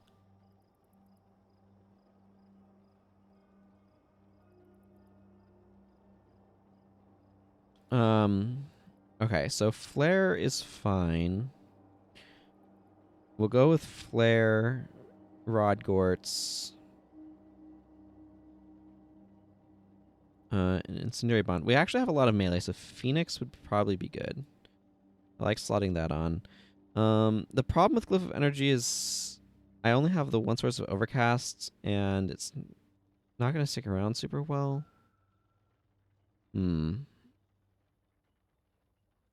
Maybe it would be more interesting to run an Elite of a different variety. Energy boon is interesting in that it's a great way of giving like bonus energy recovery. I wonder how well the AI uses Glyph of Renewal. Probably they'll Glyph of Renewal into Flare and it will be atrocious. I'm going to assume that they're bad at this. Another potential way to address this. Okay, I don't have Breath of Fire. If I had Breath of Fire, that would be a good way to kind of address my concern. My main issue here is Incendiary Bonds and Phoenix are Flare and Phoenix really want Overcast, and this prevents Overcast. So while it can kind of get used up fairly quickly if you're spamming Flare or whatever, Incendiary Bonds is a fairly weak source of Overcast. So like maybe I don't want to try to run Phoenix, and maybe Flare is less optimal than Lava Arrows in a situation where I'm uncertain about my Overcastness. This does have a bigger AoE than Flare. It's not quite as spammable, but I don't know. I'd kind of rather the AI be using Rod Gores and Incendiary Bonds anyway. But I would like to pick another skill with a lower recharge. Phoenix, again, is not like... It's not bad. It's just... Maybe I will go with Fireball instead. Fireball is higher damage. Like I said, the advantage of Phoenix... Phoenix is a nearby AoE range, though, and this is adjacent. And Phoenix has the potential to splash some incidental healing. I think I'll just roll with Phoenix. It's not guaranteed to be great, but it has some potential to be. And I don't need to worry about any of his skills overlapping. Okay, I just need my own bar now, which obviously is a little empty. Man, I wish Bull's Charge did not end when you use a skill. It's so close to being cool and just slightly shy of it. Okay, I was gonna run Forceful Blow.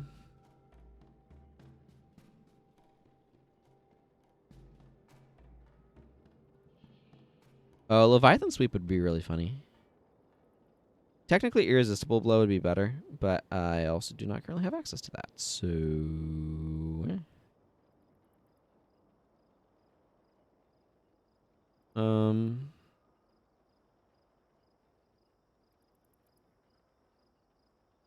What was the other skill I was thinking about?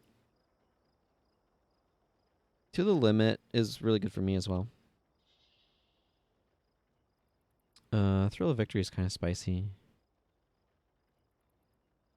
I get one more PvE only skill also, which is kind of neat. I should figure out what I want there. I could bring Watch Yourself. Let's go ahead and do that. I could bring Breath of the Great Dwarf.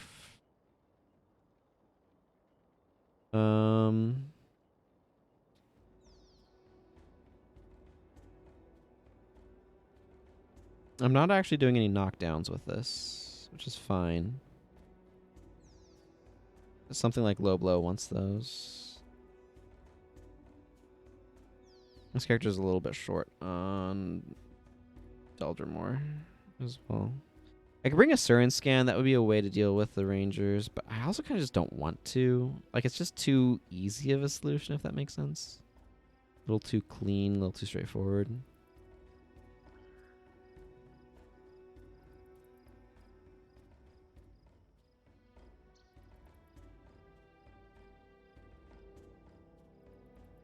I could bring Feel No Pain as kind of a mending.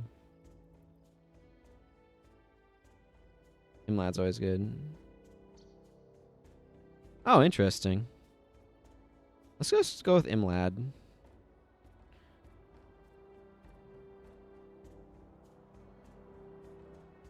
Interesting. So you have to log in to what, in a NCSoft account or an ArenaNet account?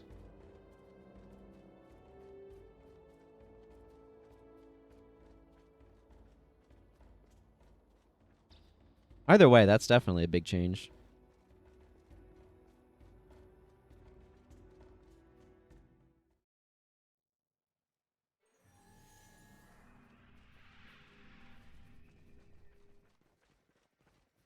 Wonder why they did that. Oh, yeah, that makes sense. I'm not too thrilled about that, but whatever. It's not the biggest of deals. I'm going to swap to my Furious Hammer. Obviously, the Gavel matches my armor set, but eh.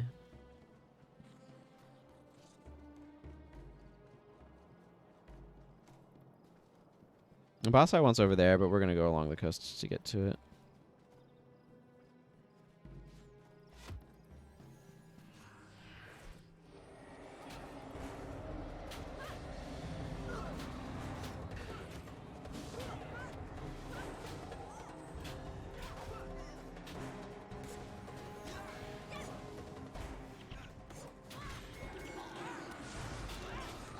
Wow, I keep having my Auspicious Blows whiffed.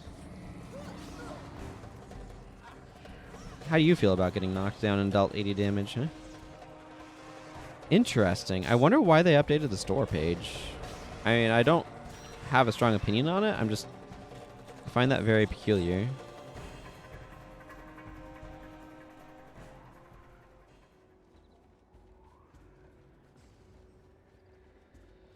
I did not expect Imlad to feel as high energy as it is. I'm actually going to swap to my Zealous Hammer because I feel like I want the energy gain from that. Zealous is not great on Hammer because it's a somewhat slow attack, but...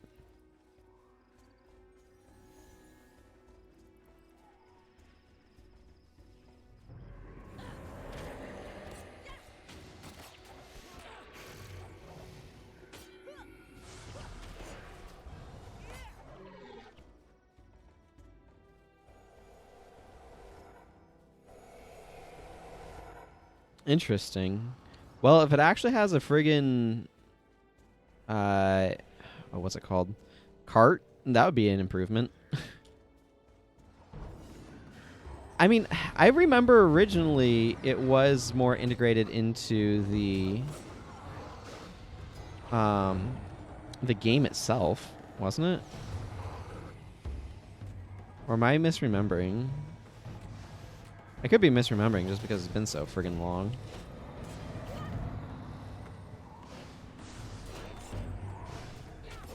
I don't think I'm getting enough tax in to really make the Zealous make a huge difference here. You know what, though? Zealous is way better when I land a crude swing.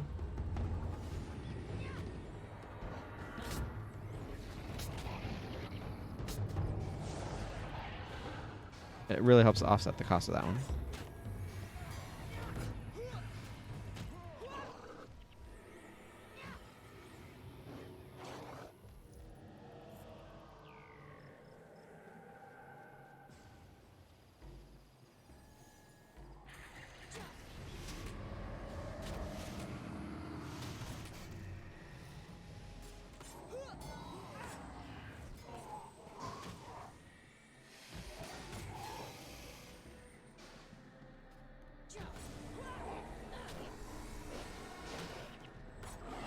Those 200, more like 400 point health swings from Grunt's Balancer, not nothing.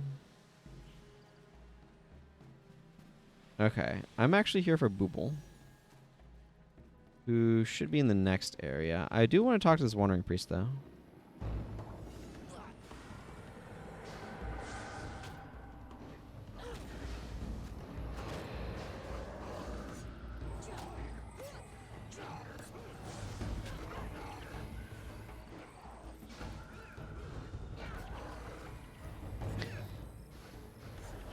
With apologies to Acolyte Sasuke's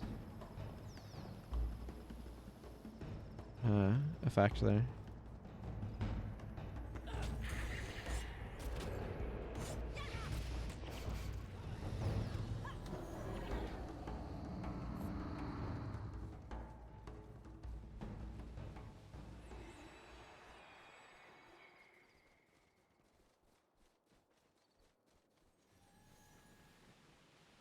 Firestorm. That was Acolyte Sasuke's effect. Got there. Booble Ice Hands. I want your icy hands. Which sounds kind of weird, but here we are.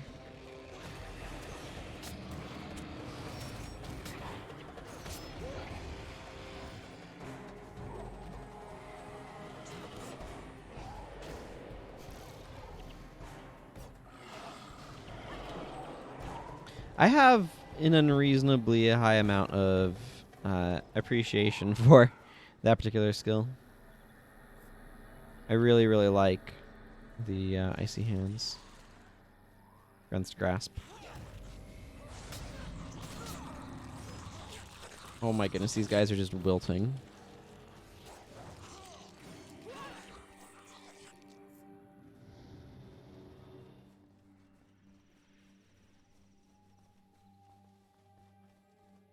Okay, the outpost should be just over this rise.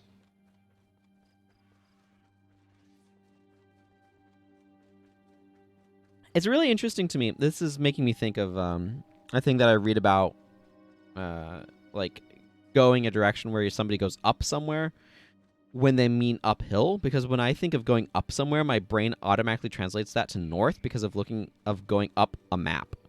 Like I think of a map where north is up, so that's up. So if I'm going down, I'm going south. But it's perfectly reasonable to use up and down, and perhaps even more reasonable to use up and down, to refer to elevation rather than like a map's orientation. I don't know, it's just one of those things I find to be kind of an interesting quirk of how my brain works. I would like my forceful blowback. That sounded a little bit different than I meant it.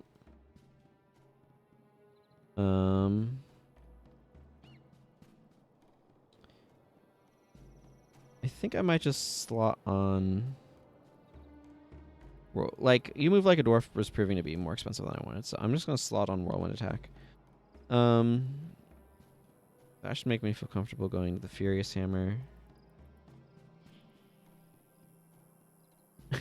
Yeah, I need to spend some time to see if I can get the actual text mod. Because I was trying to get UMod working a little while back, but I was having problems, and I think I needed to just do a different version. And I think that would fix it. I want to salvage these claws, see what they give me. Scales, excellent. I was hoping that would be the case. I need an accumulation of scales.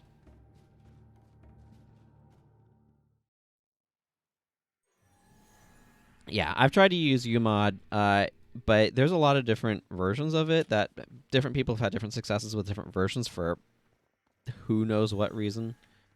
It's very inconsistent, I think is the appropriate word. I think Dajka Inlet is right up there.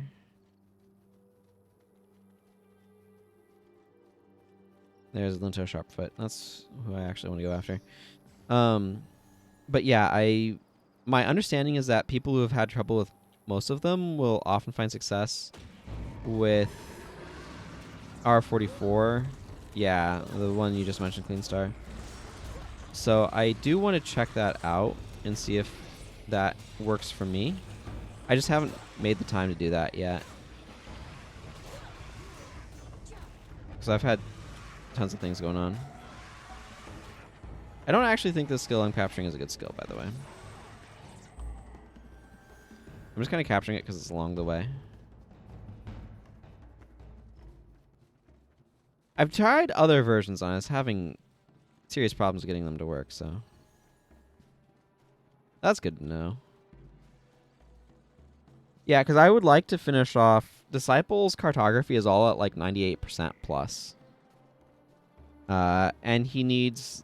The 4 cartography titles, the regional ones plus the one for having all of the regional ones, plus the consumption titles in order to get Guam. So he's actually really close. And I'm not going to get any of the crazy account bounds, so... But it's like, where are my last, like, 3% is a nightmare to figure out, so...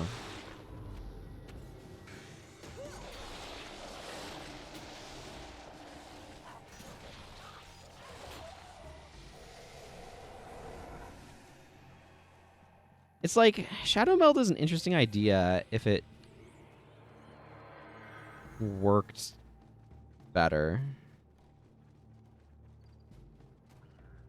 The problem isn't... The problem with these skills, like Shadow Meld, and Aura of Displacement are that they have really interesting application in PvP, but worse application in PvE, and even worse application in PvE when you're working with heroes. So they're just not very good because of that. Which is unfortunate, but is also just kind of where things are at. Where is Forceful Blow? Part of the reason why I'm using Forceful Blow, by the way, is this is an unblockable attack that ends stances.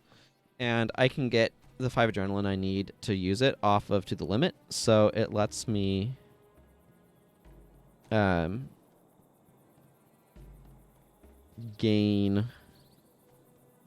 Hang on, I want to... Actually, just go back. Yeah. Did I just hear a whisper?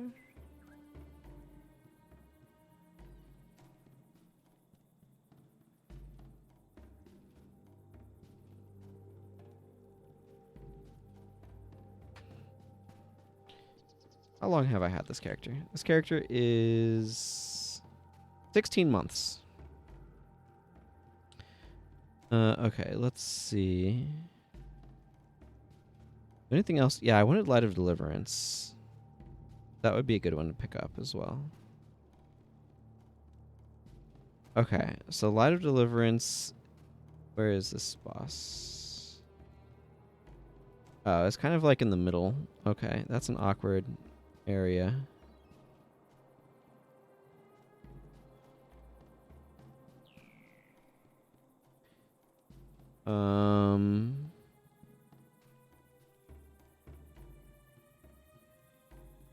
Okay, so let's go /monk. And I'm not going to dignify that whisper with a response. Let's go /monk and go grab Light of Deliverance, I guess. I don't think I shouldn't have it yet. Yeah. Light of Deliverance is more notably useful just because having a low energy cost party heal like that is nice on Warrior.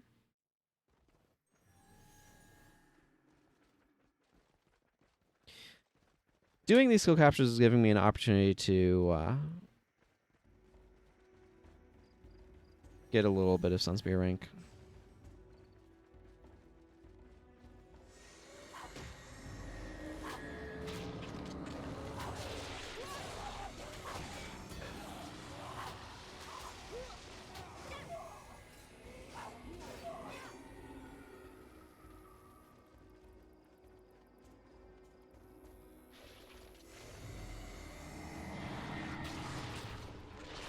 Soothing images is so annoying.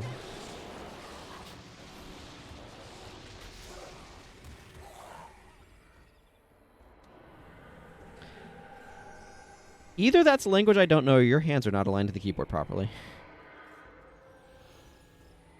Ulvastem Edgy Erdecus Conivet.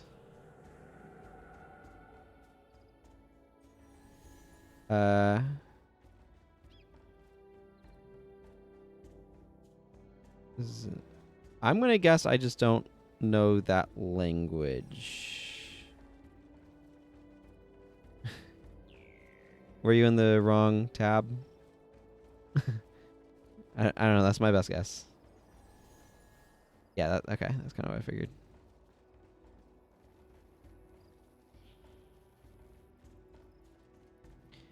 I do not know how to pronounce it properly. I'm curious to know what language it is, though. Hungarian. Okay. You tried. You did. I will give you credit for that, Fear.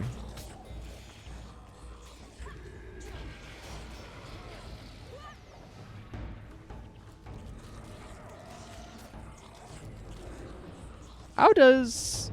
You got the planet right. Where... My knowledge of parts of Europe is really bad. I think of Hungary as being vaguely near, like, southeast of Germany. How how similar is something like... Because I think of the...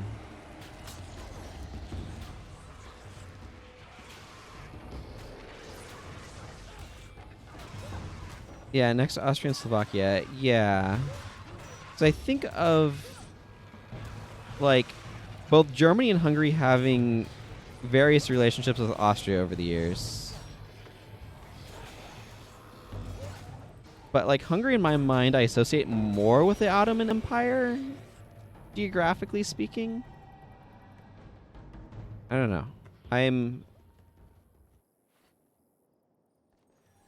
not super knowledgeable about sort of Eastern Europe area.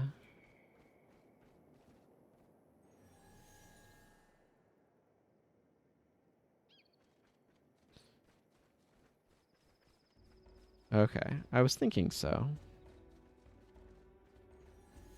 I was just kind of wondering, like, how similarly Hungarian and, like, is Hungarian more similar to, like, German, or does it have more... Yeah, because like, the Turkish Empire and stuff, I was wondering if it had more in relation to, like, Turkish or Arabic or whatever. Because I'm curious about where, like, the historical cultural influences that make up modern Hungarian culture, I guess, come from. I'm not sure how to adjective that properly. I feel like the main thing I know about Hungary is that people like to use it in jokes about, like, country names and similar sounding, like country name puns and stuff. So I don't know why I decided to walk all the way back here, but I did. Is Finnish. Oh, that's interesting. So it's actually a very... So Hungarian is a very distinct language, huh? Huh. Yeah, that's true. Because you speak German, right? If my memory is correct. It might not be. Oh, Pokemon Passage has Mage Hunter Strike. I do want to pick up Mage Hunter Strike at some point here.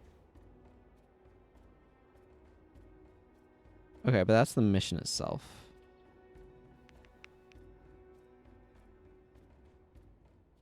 I probably have... Hang on, I can't see chat at the moment, so let me... Because I'm looking at the wiki. Yeah, that's what I was thinking. More precisely, Hungarian and Finnish have a common ancestor language, but that's all. It was very long ago. Interesting. Huh. I wonder how that ended up happening. Like, did the same people group end up settling in both places? Because I think of Finland as being more in the Scandinavian area, so kind of like North Europe. And to an extent in West-ish. But I admit, like, I have, like, general senses of where things are.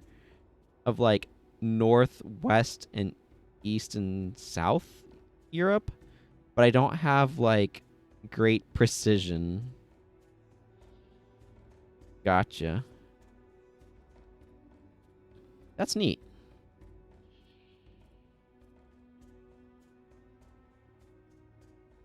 Cottonere Crossroads also has Cautery Signet.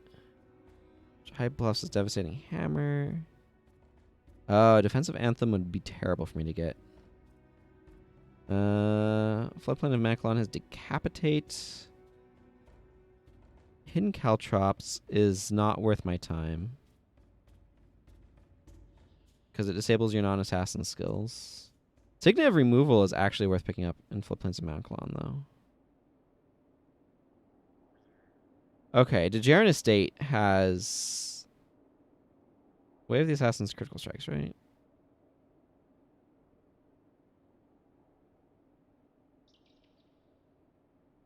Yeah, okay. I was thinking so. So that has Mage Hunters and Cautery, which I'd like to capture. I might go to Dejarin Estates and grab those.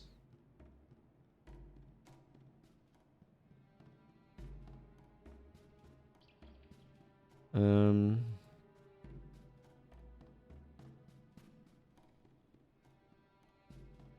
Okay, back to Slash Paragon. I feel like the best way to get there is actually from Pokemon Passage.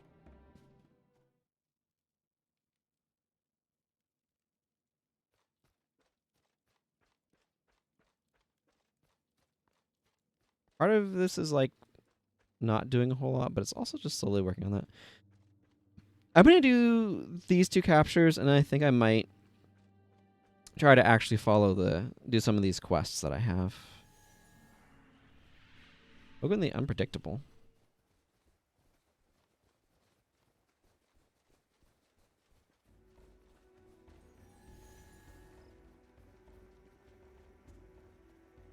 Have I heard of the Hecate? I have heard of the Hecate. I'm happy to do something about the Hecate. I should actually look up this region so I can figure out where these bosses are.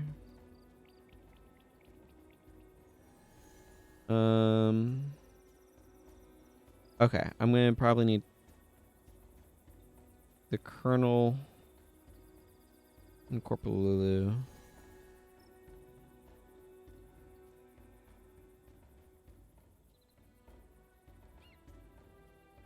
Oh, Weapon of Fury is here. I should pick up Weapon of Fury as well.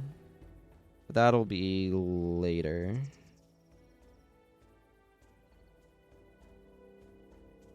Okay, for now I want to head north to Cottonere Crossroads, grabbing Corporal Lulu and Colonel Chocklin along the way. Because they are actually along the way, surprisingly enough. Stone Shards are definitely the greater threat of these 2 enemies.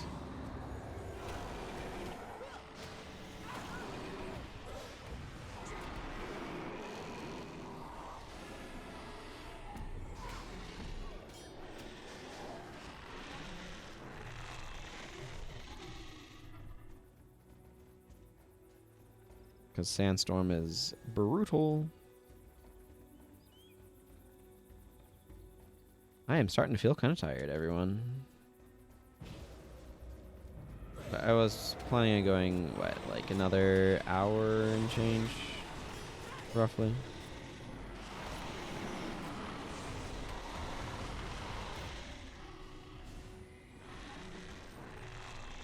That seems reasonable. I should at least be able to finish, and a hero should lead them, I think.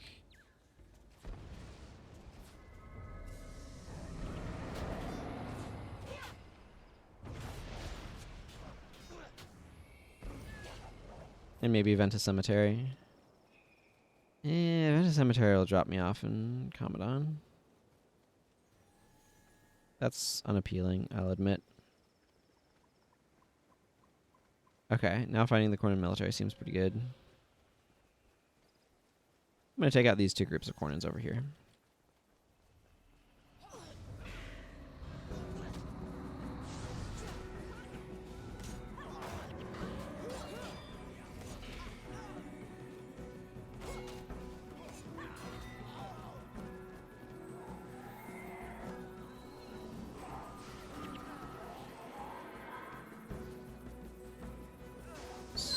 I get 4 promotion points from them, so that's nice.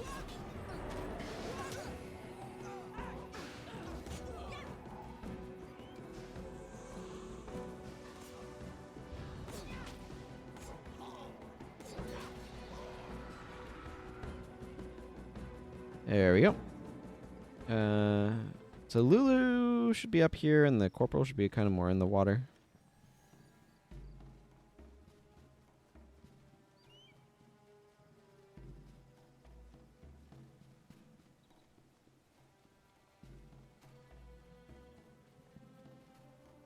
Apparently my ping took a nosedive for a second there.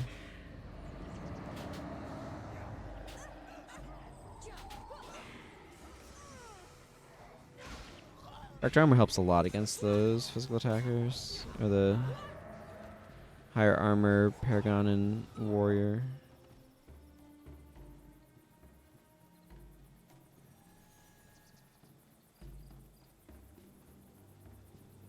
Why Where exactly is Lulu? Okay, I see Corporal Lulu.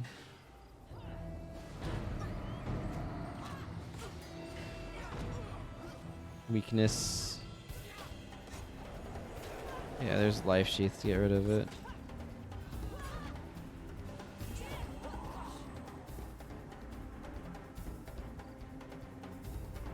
That was the wrong button. I was trying to go for the select nearest item button and I accidentally hit the button next to it, which is the quest list.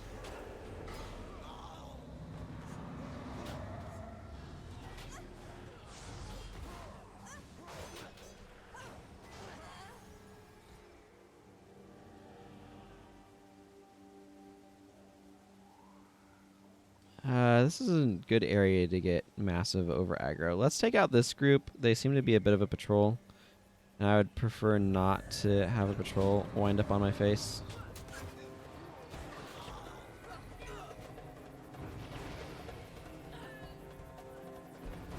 How's my inventory doing? It's doing alright. It's doing alright for now, anyway.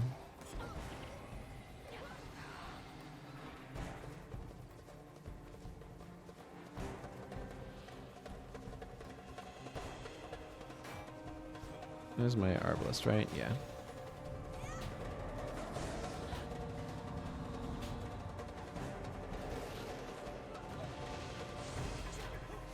The most annoying thing about those sieges, because they do terrible damage, but they interrupt you, which is really obnoxious.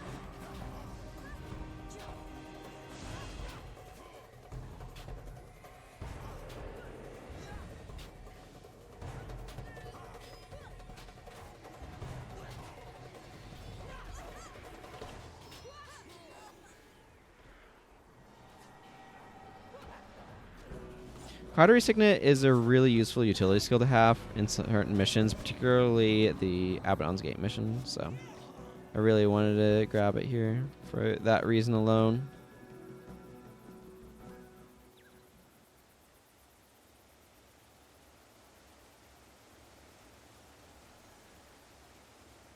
There's Colonel Chalklin. I want to grab Colonel Chalklin's skill as well, because it seems like it would be fun to be able to make use of sometimes. Although it won't be particularly great with this particular tactics-heavy team comp, but...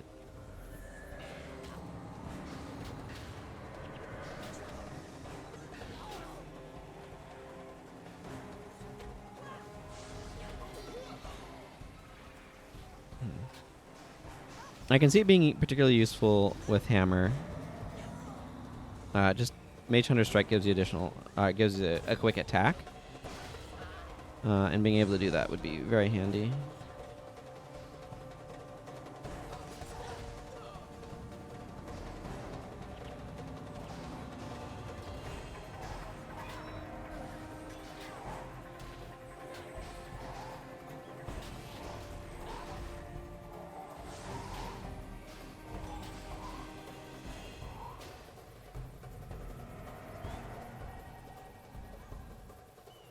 There we go.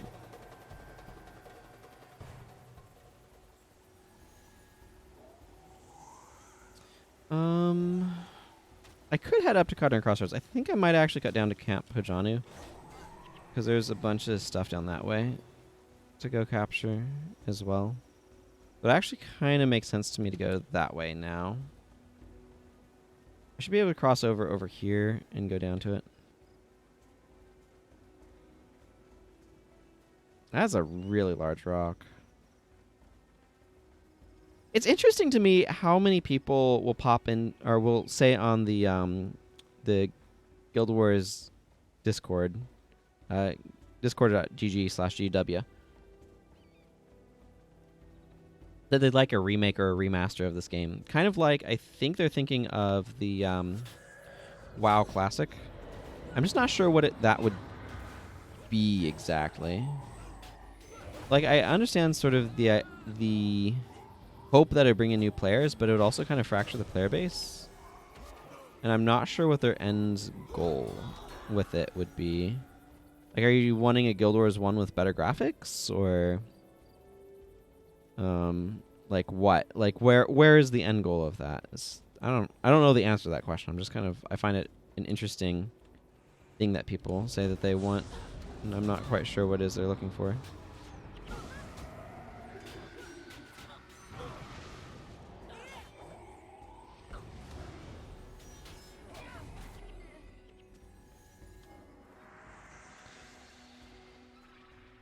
Because I don't feel like the game needs one.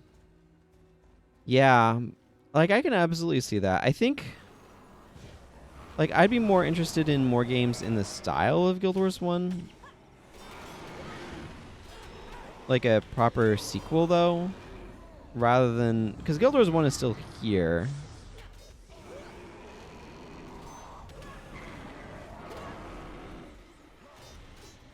So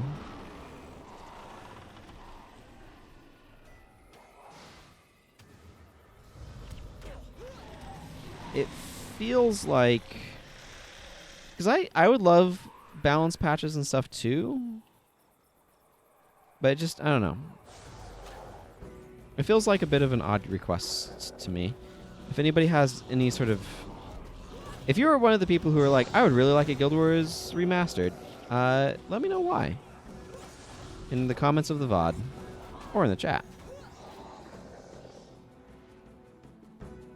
The biggest thing that I could see, frankly, on that front, what you're saying there, Fear, hopes that everyone is like, oh man, that game's awesome. The biggest things that I could see with a remaster would be if they updated their back-end tools to make it easier for them to make new content for the game.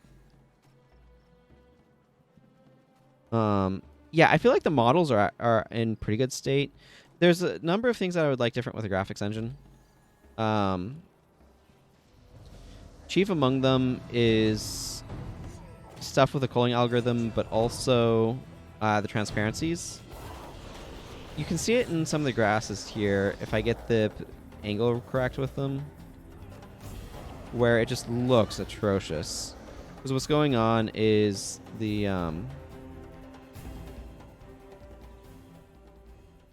way the grass transparency layers interact is sometimes just not very good. But yeah, high-res textures, I can see the appeal of. I wouldn't mind like an updated client that would be able to have some of those updates. But I personally would rather just a fresh game, because I feel like Guild Wars 1 as it is not a great base to try to build a new game off of, or like to expand content off of. For reasons I think Wooden Potatoes articulated really well in his provocatively named Death of Guild Wars 1 video. Because that video is more of an autopsy of like why did they decide to stop working on it, rather than the game is no longer functional or whatever. And I think like it would be better to basically take the Guild Wars 1 like core concepts, apparently add jumping, because people are addicted to jumping in games.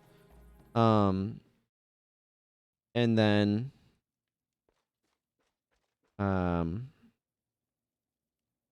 let's see. Yeah, there's a couple of, yeah, I'm going to check exactly what elites are available here that I might want to capture.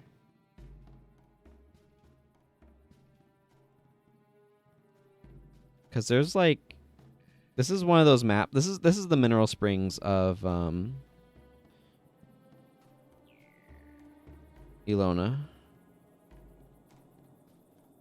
And that there's a bunch of different things to capture here. Okay, Wielder's Zeal is useless. Vow of Strength is not useful on a primary warrior. So You're All Alone and Crippling Anthem are the only skills I'd be interested in. So I want to just keep this thing kind of cool. That works.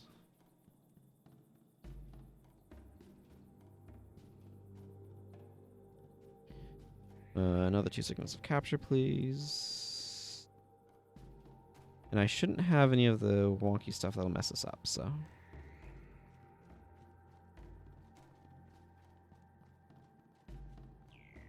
Yeah, I understand what you mean there, Fear. I don't feel the need for jumping in a game that's not built around it. And this game is not. So I'm with you. I'm okay with jumping in situations where it makes sense, but like Guild Wars 1 is not. Guild Wars 1 is more tactical in kind of a genre term sense than Guild Wars 2. Like Guild Wars 2 as a game is definitely more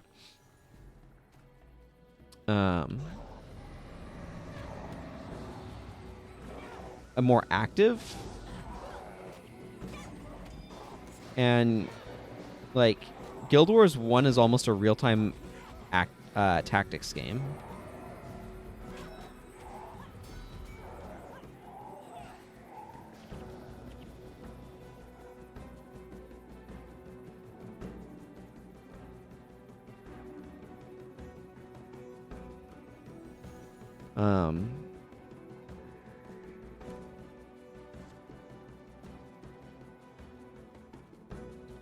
So, but a lot of people really, really, really like jumping, and the fact that Guild Wars 1 doesn't have jumping is a huge turnoff to them for some reason. Again, I don't understand it personally, but that is what I've come to understand.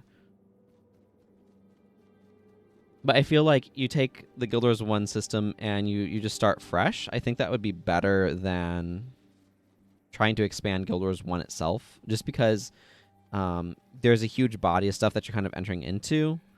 And I feel like coming into it with a slightly different tact or approach would probably be a better idea than trying to but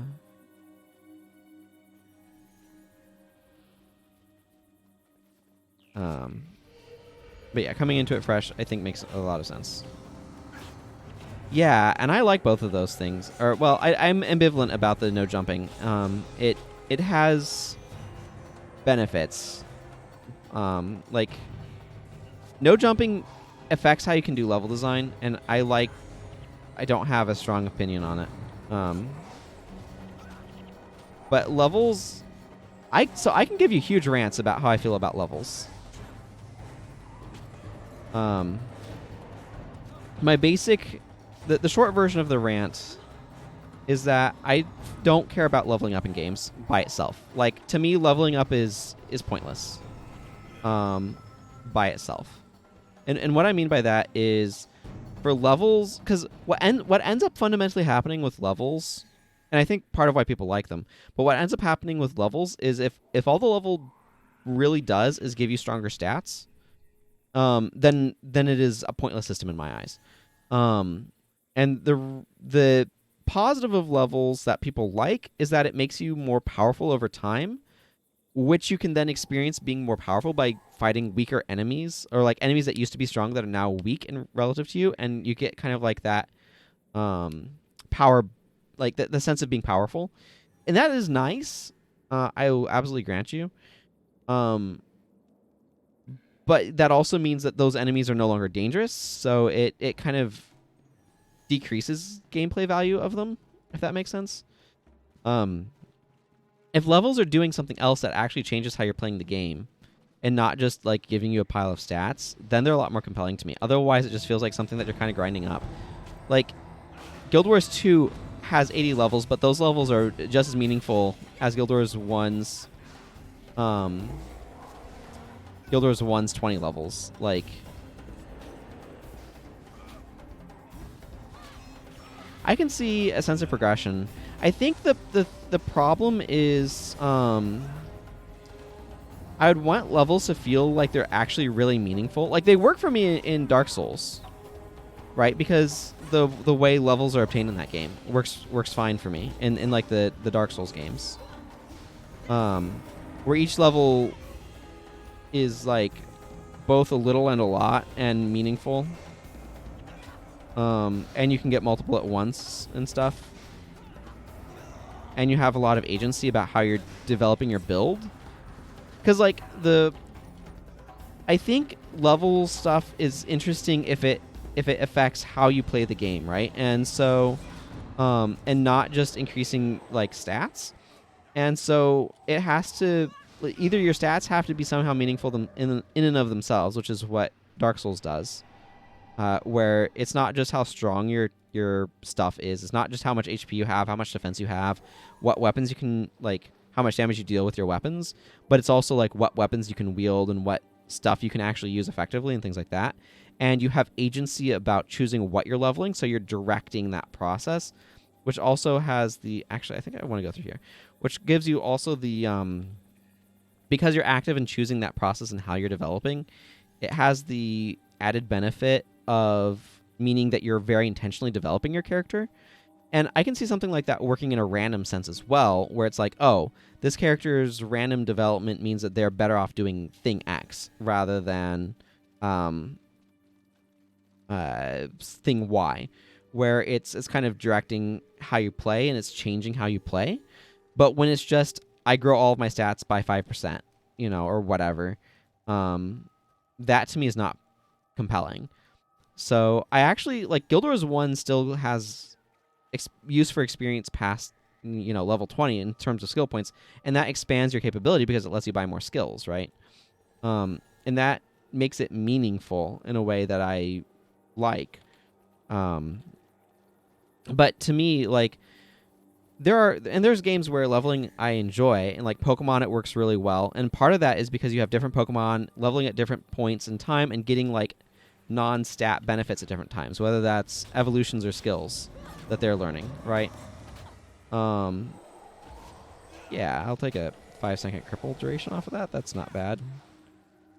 So like there's absolutely ways where it works for me, but like there's some complexity to it feeling like it's meaningful. And more levels does not automatically mean better to me if it's just padding. If it's just effectively like padding and levels kind of don't end up actually meaning much, I'd rather not have them, or at least not have as many, because there's downsides to them too, in the form of like losing gameplay areas. Like imagine if prophecies... Okay, where's this healer? If prophecies was more calibrated towards level 20 play, we would feel like we had more active area to play, right?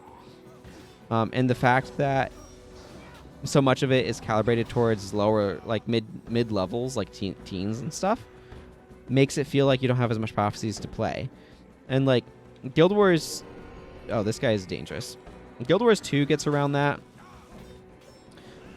very cleanly by having the auto scaling, which is a way of trying to address this problem in a different sort of way. But it is a problem, like when you lose access to content that you could do stuff in because you've over leveled it and you're no longer able to get effective rewards from it and stuff. So like there's not necessarily perfect solutions though, because people do like the sense of like, oh, I'm getting stronger, I'm progressing, I'm developing my character and things like that. They do like that sense of development and progression. So it's not like... It's just, for me personally, that sense of development needs to feel more meaningful than I feel like a lot of just stats-based leveling provides, which is what I feel like Guild Wars 2 feels like a lot of its leveling is kind of just filler. And like, if it feels like the game doesn't start until you're max level, then why the heck are there levels? Is really what it kind of comes down to for me. Or at least, that's part of it, anyway.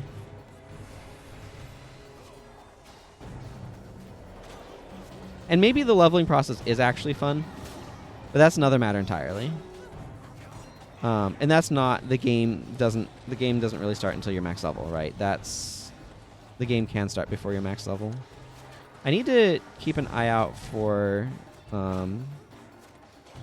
grapplers. Weapon Master is not a huge problem. Weapon Master hits one dude. Grapplers are Vow of Strength dervishes, and they can absolutely chew up your backline.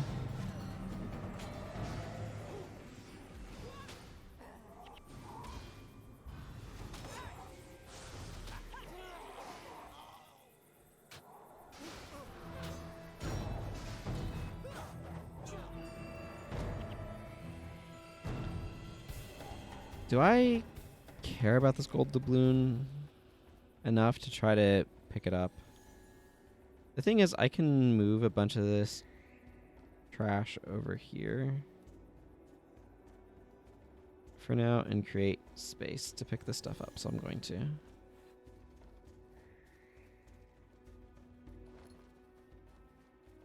But again, everybody's going to have different feelings about some of this stuff, because a lot of, I mean, it's a preference. It's like, it's a subjective thing. It is what you prefer. And like for me, I actually kind of prefer the 20 levels and like getting it done with, because like your character progression in Guild Wars 1 is mostly around acquiring skills. So you always felt like leveling made sense if it serves to accustom you to all the game systems you need to understand before you hit endgame. The first time player needs to gain experience with the game somehow. Yeah, like leveling works really nicely as a gating system where it's saying, hey, we're not giving you access to everything yet. It makes sense if it's part of a build, which is what kind of what Pokemon does to an extent. But like if it's part of a build, it makes sense. I like it more in multi-unit things like Pokemon or Fire Emblem or whatever, because there it gives you a sense of investment in your individual units, which I think is really good. Like Pokemon without leveling means that you're kind of just like, which individual Pokemon you choose at any given time is a lot less significant because you're freely swapping. But like it's an entirely different game at that point. But yeah, like I can agree with you. Like Guild Wars 2 uses leveling as a way of gating mechanics, and I think that's a really reasonable thing to do with it. It's just the amount of like stuff you can get to just speed your levels along in that game is a little ridiculous. Let's do one of these actual quests here.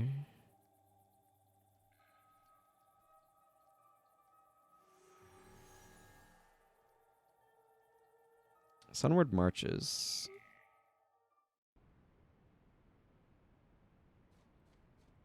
Okay, I'm going to pop into my guild hall because that's a better place to clear out my inventory than wherever the heck I was just standing. I'm going to get some iron ingots out of the gold doubloon. It's actually worth more after that salvage, believe it or not.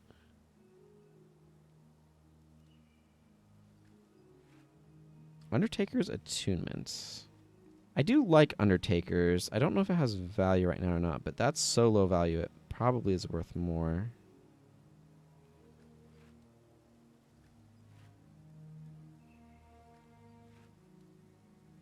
A lot of these are not worth very much because the Cornins themselves are pretty low level. Oh, and the other things too. I'm going to actually soup salvage this thing. I feel like a superior salvage might... Yeah, like I got a vial of ink from superior salvaging that.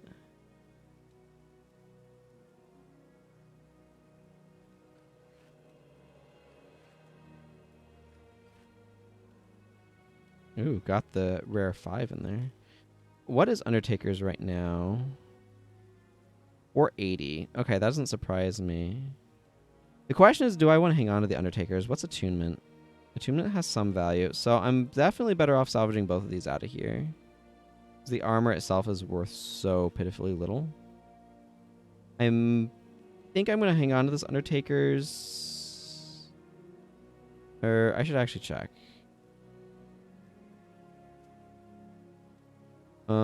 Elias is curses. I'm going to kick Sasuke for a moment. I'm going to put him back on, but I'm going to check. Livia is superior blood, and she's already in radiant armor. I'll probably just sell this one then. Sasuke.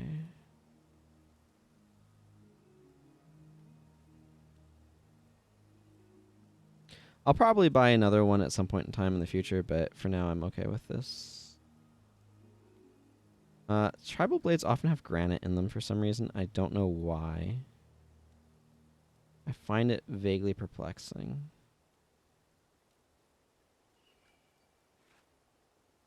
I don't know what I had on the other side of that, but it doesn't matter at this point. Oh, I might have had the ID kit. I'm just checking to make sure everything has a value on it, because I do like to ID these things, because that does make the value go up a bit.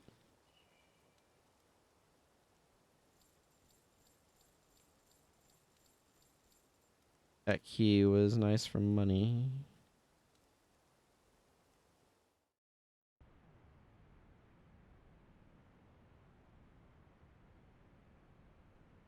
Okay, I want my forceful blow back. That is not forceful blow. I'm gonna... This quest takes me to Sunward Marches, is that correct? Alright, I'm gonna check Sunward Marches to see if there's anything I want to capture there.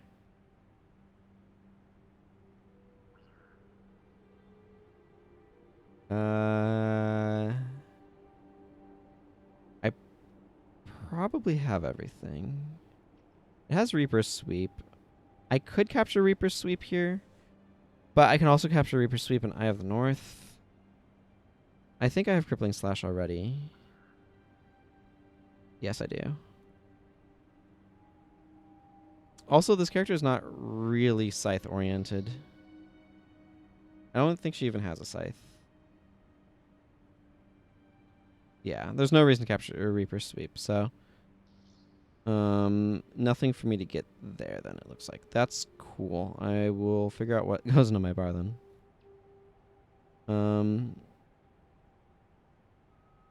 I want Whirlwind Attack back, for one thing. Huh. I've been grabbing skills off of Signal of Capture for so long, I don't know what to put in this spot.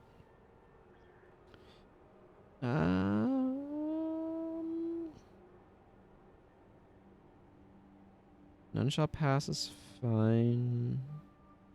I could just put Bull Strike. You know what? Why not? Let's slot Bull Strike in. I don't know how often I'll use it, but it's a fine skill choice, so...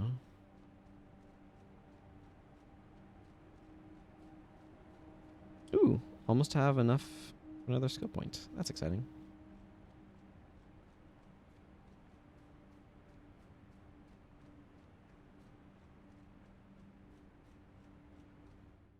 That water's empty.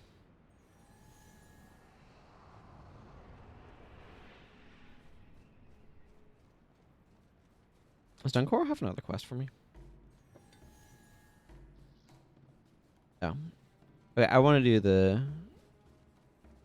building the base quest chain currently. There's already material traders here, yet there's a quest to get a material trader here. It's very weird to me. I don't know why they did that.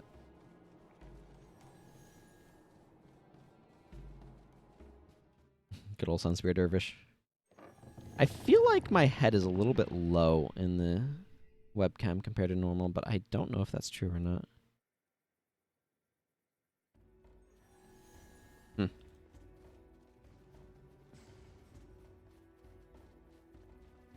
I am 700 points away.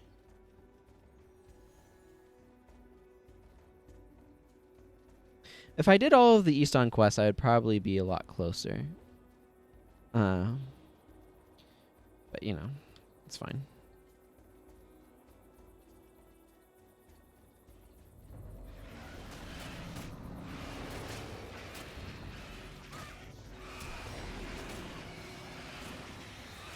Interesting that they gave Koss the... What is it? Balthazar's aura?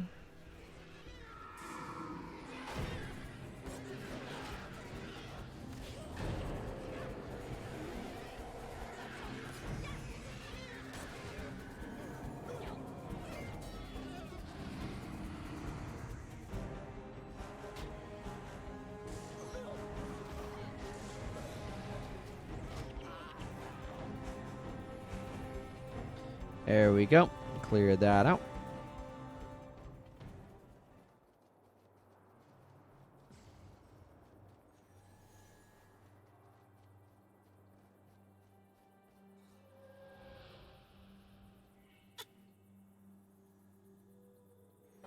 I wonder how hot it is here.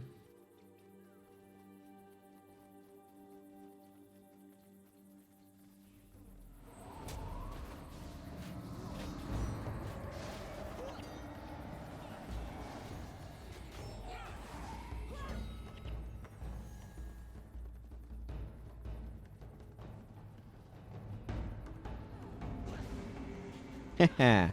Bulls strikes again.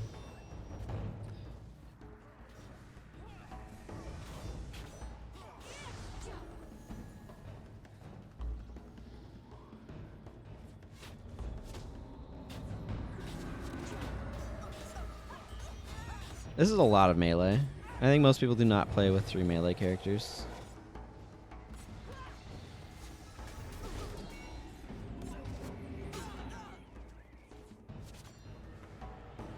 It's interesting. I'm pretty sure bulls used to be fleeing rather than moving, but fleeing is a very specific direction of move. Like it's the if they're running from you, you auto crit, and that's fleeing. Okay, I don't actually need to lead them back to the Sunspear Sanctuary, so that's nice.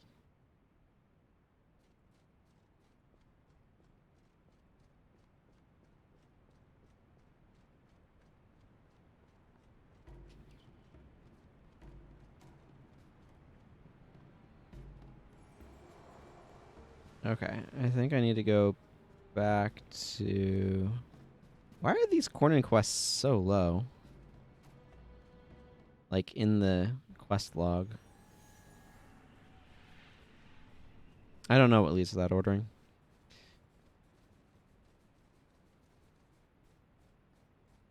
Interrogation. Marga Coasts. I don't remember. Let's go from Nundu Bay. I'm going to poke my nose out Nundu Bay. I may choose to go back to Sunspear Sanctuary and head from there. I'm impressed with how much game ArenaNet managed to fit into the DAT file of Guild Wars 1.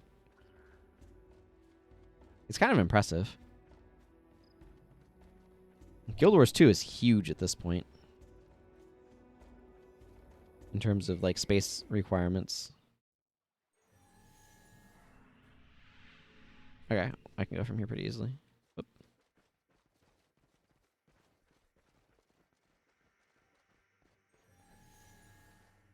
I will grab your blessing to kill plants.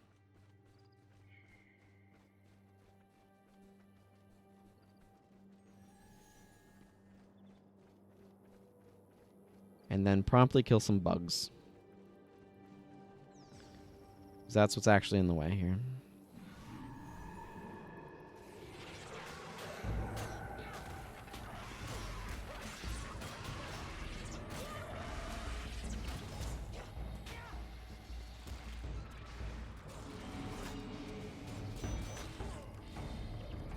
Oh, man. Bulls is crazy. Like, the knockdown is just very strong. I had not realized. You know what would make strength really good? If instead of armor penetration, it added that damage to attack skills.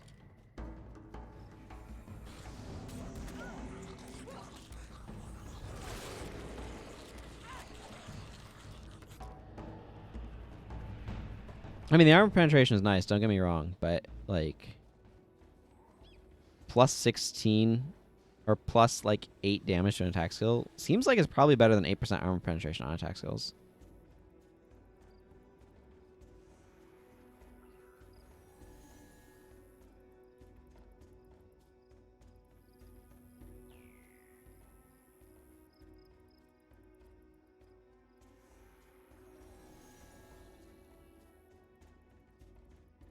I always like the bottom option.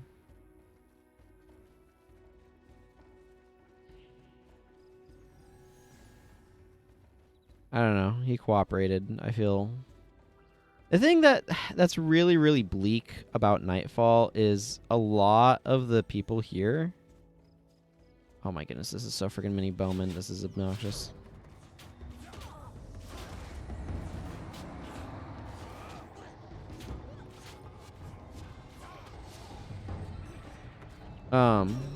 But a lot of the members of the Cornered military are like conscripts and stuff like that. That are kind of forced into it.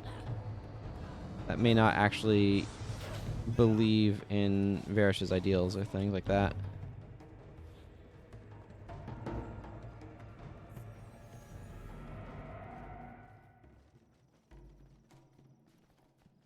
Let's see.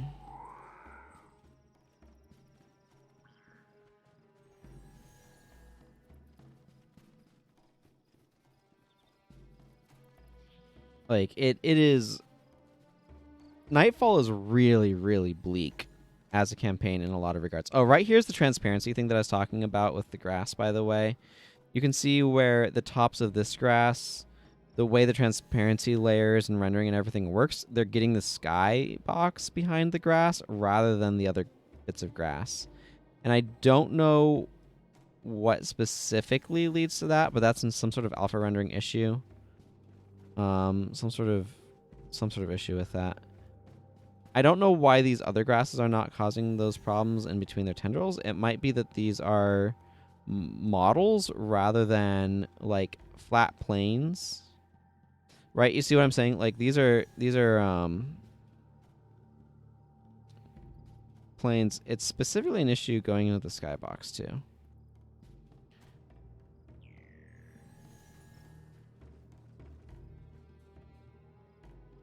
No, it does it to the ground as well. It's just it's more obvious with the skybox. You can see it creates a hole right there.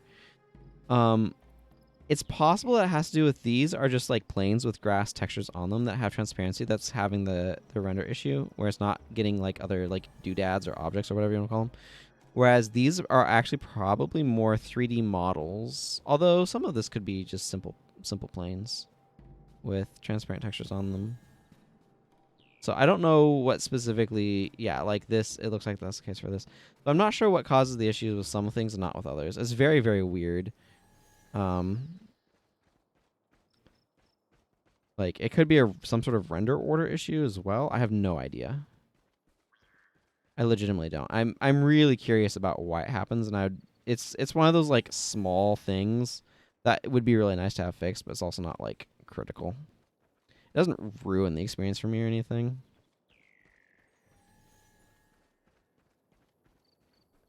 But I do find it kind of interesting. Transparencies have sometimes been kind of tricky. Modern engines are way better at handling that sort of thing than older ones was. And it's like important to remember that they started working on Guild Wars 1 in like 2000, so their engine is the base that they made for it is kind of old, to put it bluntly.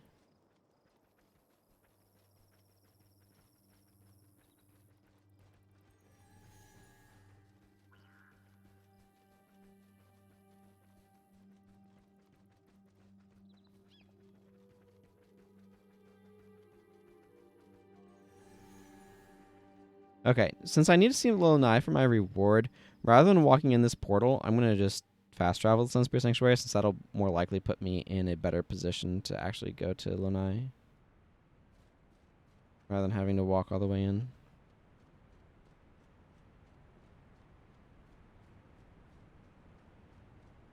It's still wild to me that we ally ourselves with human-eating centaurs. Hey, random assassin. I like the red bob. That's kind of nice. Anyway, neither here nor there. Let's go to the command post. There should be another quest here for me to go get.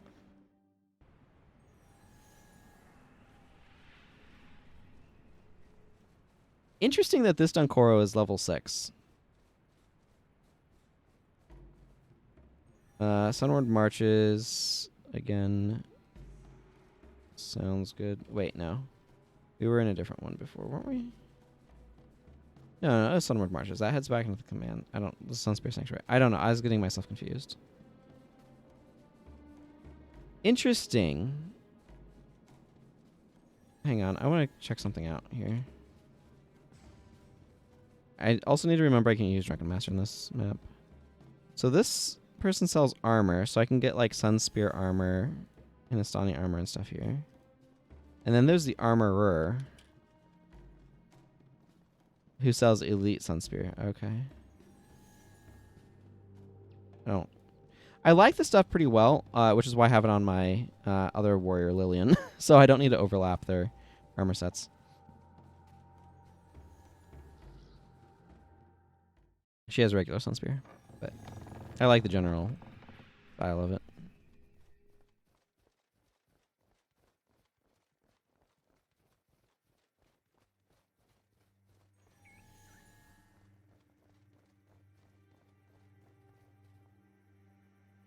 All right.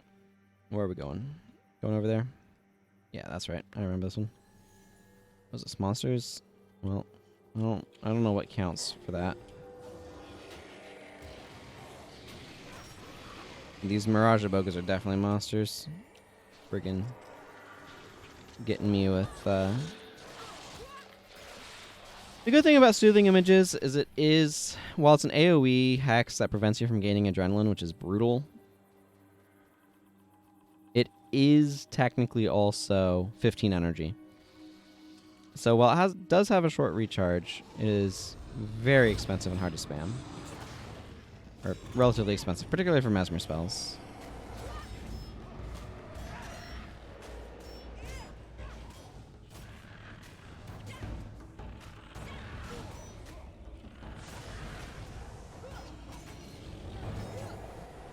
I don't like being Ebonhawked, though. Gotta move around a little bit.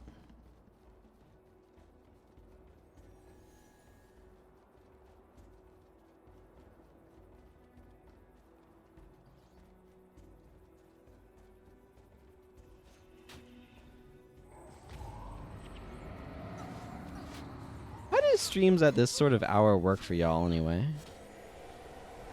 I know this is a very European feeling time to me in terms of like who's awake, but it's not like something that's gonna be a regular feature, I don't think. But I don't know. I've been trying to figure out what to do with my streaming because I like streaming and I think it's useful, and I do want to spend some time on Divinity Original Sin 2 in this new year. I'm not quite sure when, but I do want to spend some time with it. That's kind of a cool structure over there.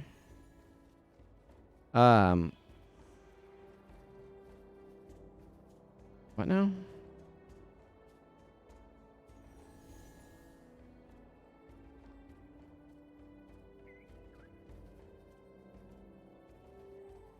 Oh, there's a bunch of corners that come up over here.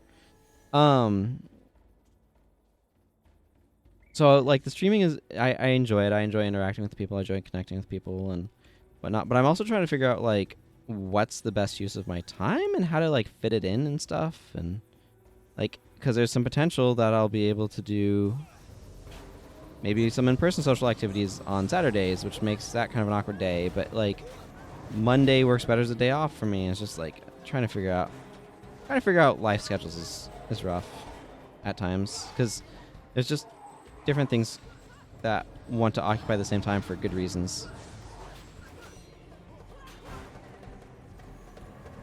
GMT afternoons work better for you.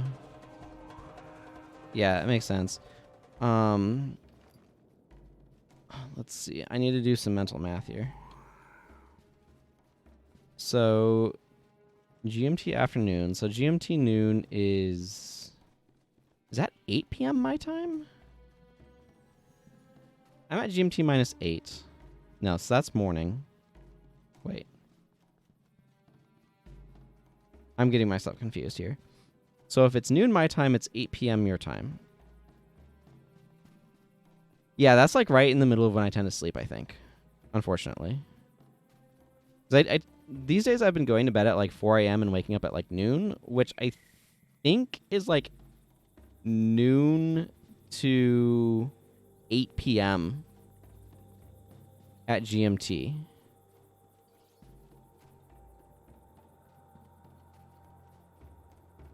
Which obviously, like, yeah. And, like, that's, like, typically I've been streaming. I mean, theoretically, I'd rather be streaming closer to noon, but, like, it usually takes me about 2 hours from waking up to be ready to stream. Hour and a half, maybe, if I move quickly. So, like, if I'm waking up at, like, noon or 1 p.m., that kind of, or, 1300, that translates to not starting a stream until, like,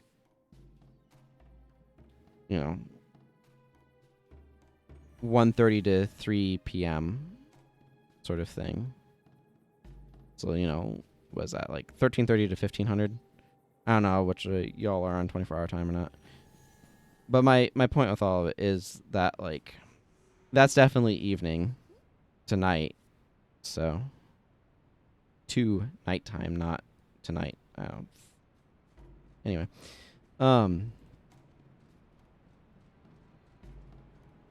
yeah, I don't know. I felt like doing just kind of a special one-off stream. We'll see how things go.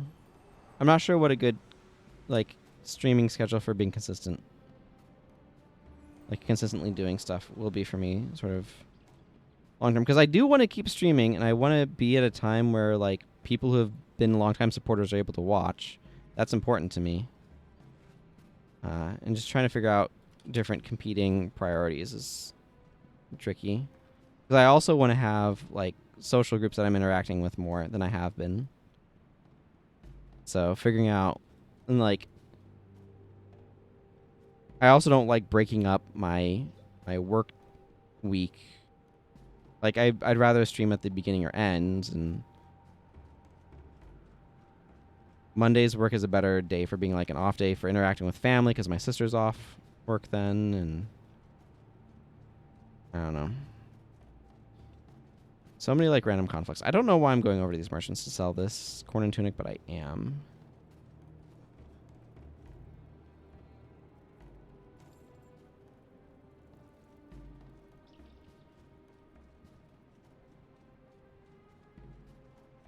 I mean, it's one of those things that's probably more of a for now, because life can change in terms of how things are arranged. A lot of assassins here. But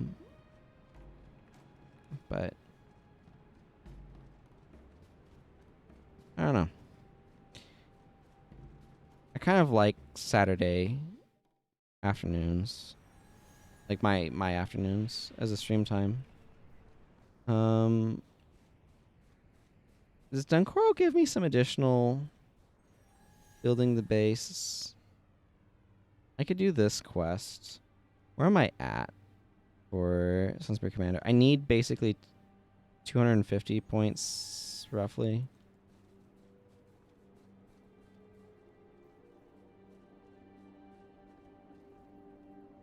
Yeah.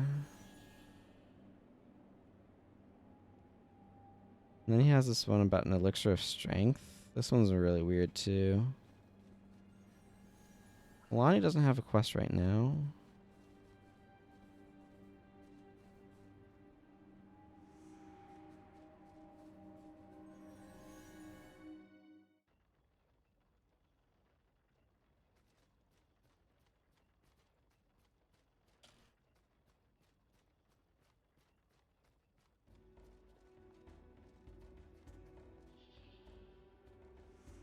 And a lot of it also, in terms of, like, what works for streaming.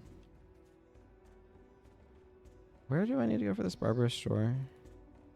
Is kind of a matter of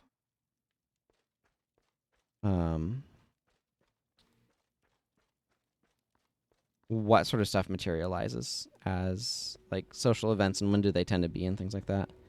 All of this would be a lot easier if I were better at going to sleep earlier, but I have just proven to be really, really, really, really bad at holding an earlier schedule. And there's just a lot of different things that kind of cause that to happen, and I would like to kind of address it as a thing. It's also not easy to address as a thing. So, like, I've tried many, many times. I just cannot keep an earlier schedule.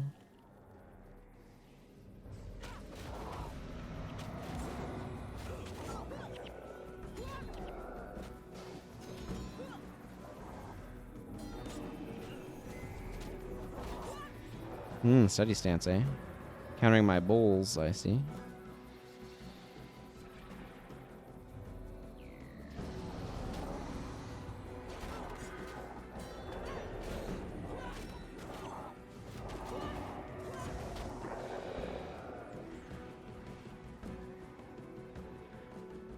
But I would prefer to be, like, getting to bed, like, midnight to 1 a.m. and waking up more like 9 to 10 a.m. Because I used to stream more consistently at 11 a.m. my time. Which I think was probably a little bit better for people to be able to show up. But that was getting to be a little frustrating.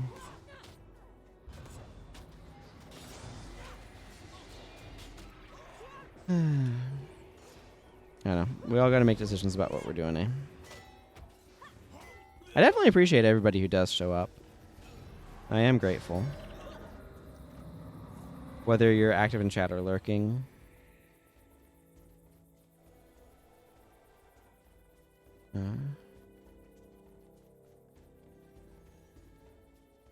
I'm glad that people can enjoy being here. And I definitely understand, like, lurking. I tend to be a little bit more of a lurker. Actually, what I tend to do is I tend to watch VODs and, like, have them on in the background while doing other things. If it's something I can do with a VOD up. This would be what I do more often.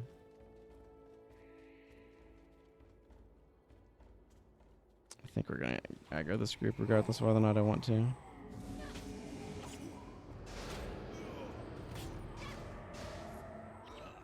These grapplers are real dangerous.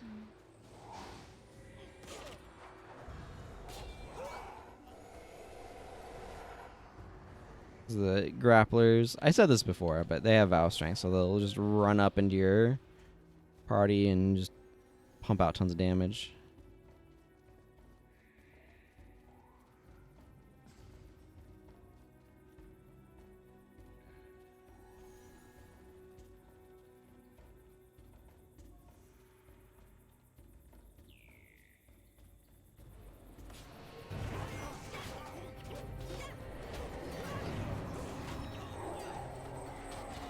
I have bad news for your boys.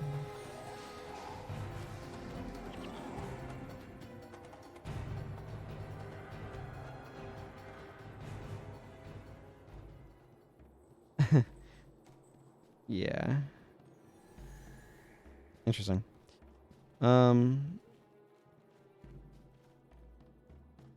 Clear that up nice and quick. I've dropped 24 frames. I wonder when that happened.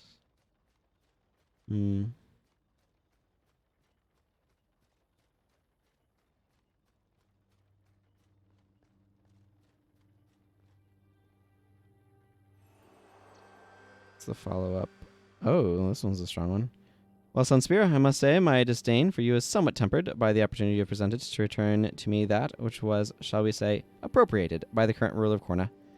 The chaos you brought to this region has averted Varish's eyes from me for the moment. Now is the time to seize my lost estate. Yeah, the Dejarin estate's his. Talk to my man Khan Pogun Passage. Okay, probably can wrap up with this one, right? I did want to capture Weapon of Fury off of a boss at the north end of this. I think so. Where's this?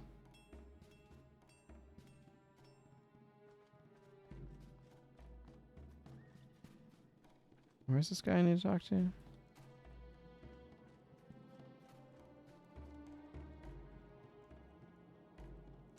Oh, this is Longan. Okay. I kind of like these quests of quests. Oh, there's Kahan. Like, they're a bit of a thing to get through, but at the same time... Disciple? Oh, Disciple's not worth anything. Minor marksmanship. That might be.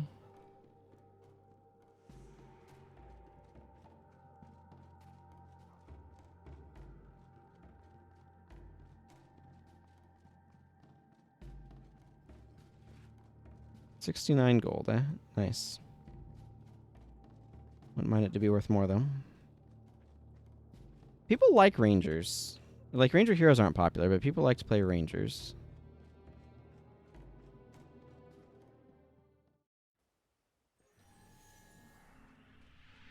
Hogan the Unpredictable. Yeah, what was your quest?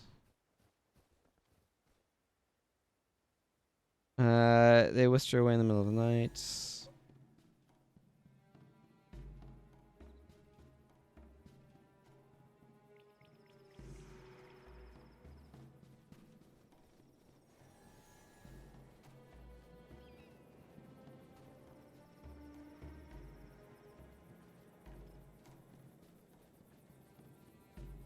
Okay, and that's just across the water. That shouldn't... That's either really easy to get to or a real pain to get to, and I don't know which it is just yet. Okay, that's probably a real pain to get to. No, there might actually be... There might be a bridge under the water here.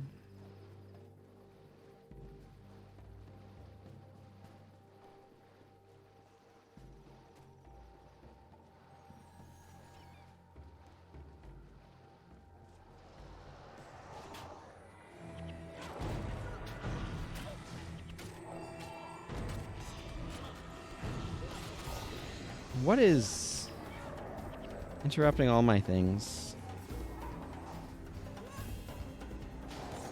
Oy. Oh, contagion. Yep, contagion hurts. Contagion is an enchantment that those necromancers use that causes conditions applied to them to get spewed to everyone around them. Which is not a skill that I personally think is all that good. But it was quite effective right there.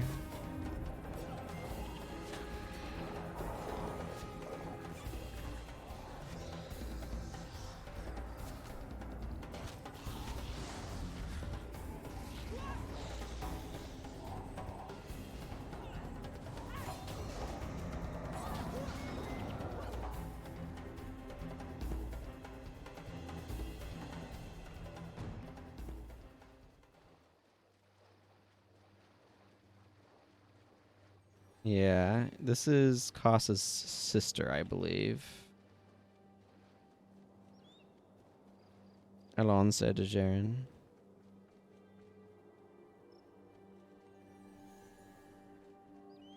She is, of course, just using a generic born and female model, but...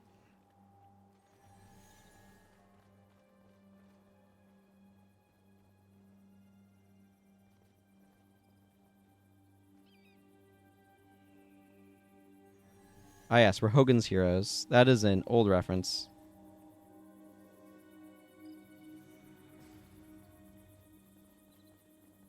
Look out, it's a trap!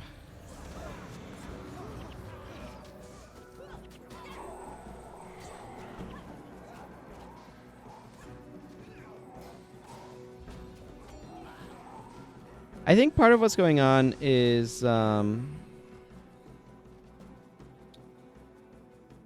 her father, the whatever his name is, DeJaren, starts with a K, is he had all of his land seized by Varish and is kind of in a desperate situation. My father must be so worried. They haven't fed me for 3 days, and I'm quite weak. I'm afraid I won't be able to get out of here on my own. Can you please escort me safe to Camp Hojanu?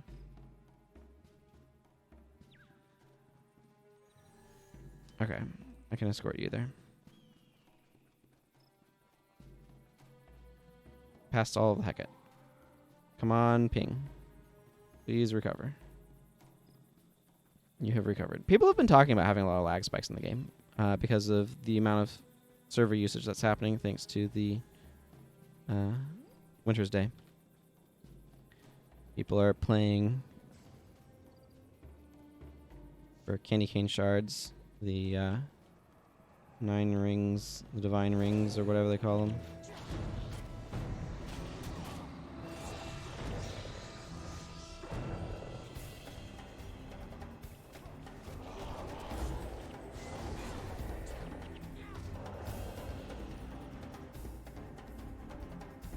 I don't know that Cost is doing a lot of damage, but he's providing a lot of useful support, I think, in a way that's not immediately obvious.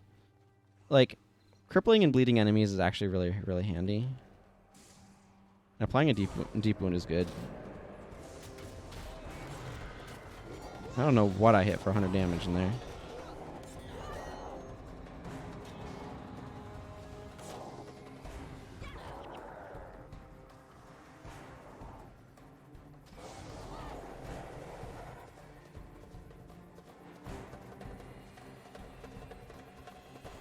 Something. That's for sure. Oh, good. We have Hecate Hunt.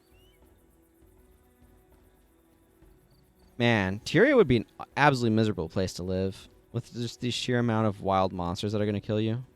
I guess there's Resurrection, but I'm going to be blunt. If I'm going to be dying grisly deaths and then get resurrected, that doesn't sound great. Still.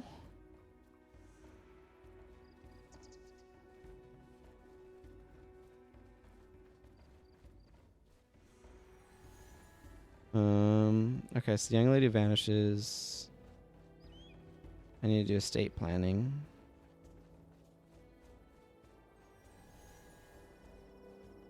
Which is over there. This will probably, like, doing this will probably get me. Oh, I'm killing one, like 2 more Hecates will get me Sunspear General. Whenever I see Terrifying Hero, I keep thinking it's the Slayer title. Slayer of Worms. Because I think, is tier 3 of that Slayer of Heroes? I feel like there's one that's Slayer of Heroes or something. For some reason, Terrifying Hero makes me think it's the Norn title, and it's not. It's the Heroes Ascent title. But for some reason, I just keep getting confused with it. Buy it? You know what I mean.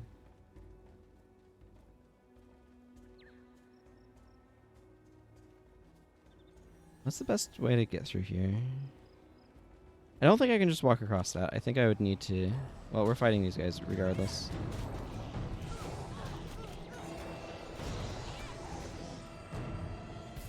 If they're running away from us, they're not a threat. Also, I'm now a Sunspear General. Leader of the Sunspear armies or something. I'm going to be blunt. I really wish Sunspear ranks felt like they were more meaningful. They feel fairly inconsequential to me. Like, obviously you need a few ranks here and there to do stuff, and like they give you your attribute point quests and stuff, but you kind of sail through some of them fairly quickly, and like at this point, what does it mean to be a Sunspear General? What does it mean from a practical sense? Like, it doesn't change my gameplay to be a Sunspear General. Unless you consider the fact that it progresses the primary quest, which I guess is definitionally does change my gameplay by giving me more gameplay. But you know what I mean. It doesn't change how my character plays to be a Sunspear General.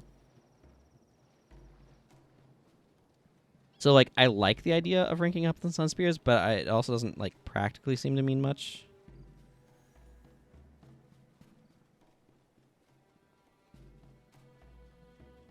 And like becoming, like getting the Spear Marshal rank also doesn't really seem like it means a whole lot for like how things work.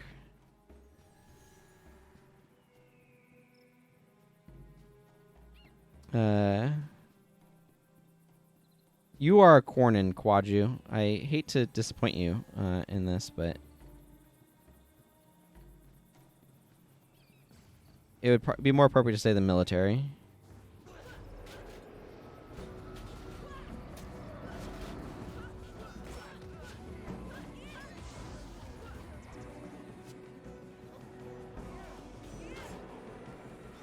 It's like saying to a new... I don't know how to phrase this in a way that doesn't just sound terrible. Well, I'm going to give up. I think that connects right there, right?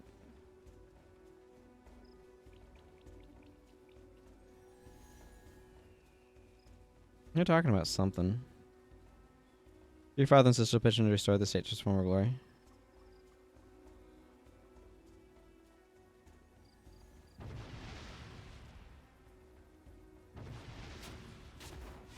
What's cool about this quest chain is it gets us spending a lot of time here before we do the quest, the Codnir Crossroads mission. That also brings us here. I should definitely grab that bounty.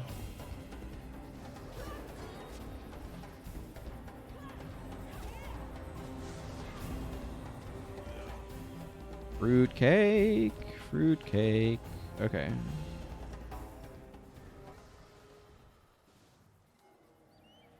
A lot of people are going to skip this quest chain, but I think it's kind of a neat one.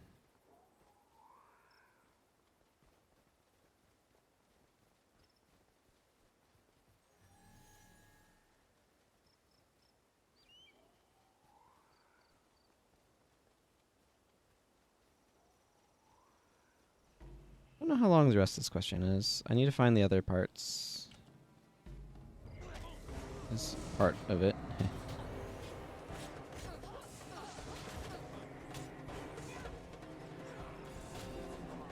Oh, yeah.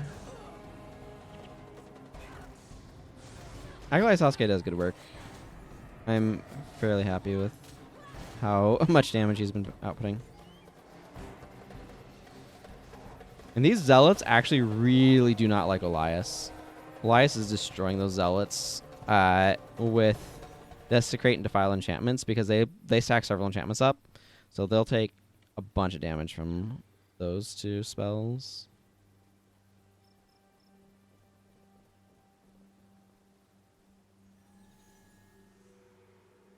Actually, just looking at my party composition, I'm glad that I went with Men, Body, and Soul here. When I have 2 copies of Remove Hex and a copy of Smite Hex, I don't feel like I need more Hex removal than that, especially for these areas. Okay, so I can see a bet you for my reward there. I wanted to go and capture an elite that was over that way, so I'm going to go up that way and see about capturing that skill, because that's why I friggin' brought a Signet of Capture.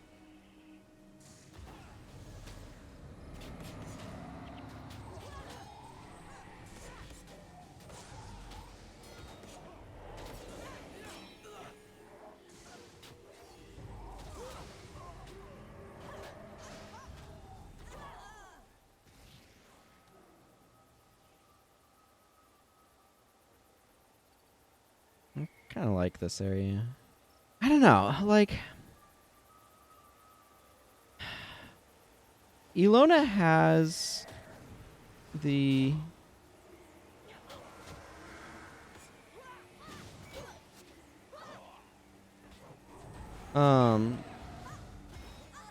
Ilona has the kind of city effect to me where it is technically very visually distinct, and each map is different and things like that. But there's also just something about them that causes them all to kind of blend together in my mind at the same time as I see how distinct they all are. It's profoundly weird. I think I'm looking for a Hecate boss, incidentally.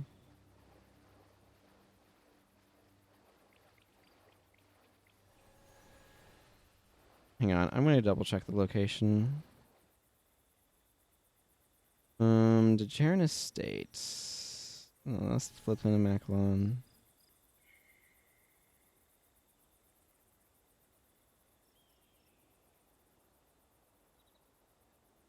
Okay, I need to go across that bridge. And then north.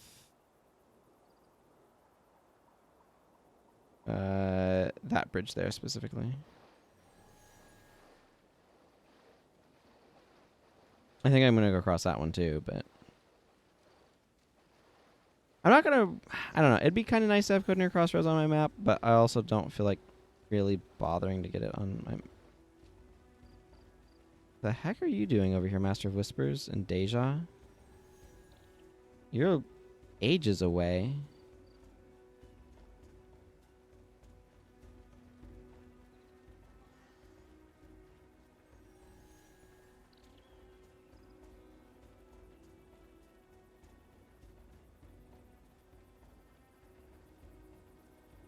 Like, that's a quest that I have quite a ways away from doing. Or that I am quite a ways away from doing.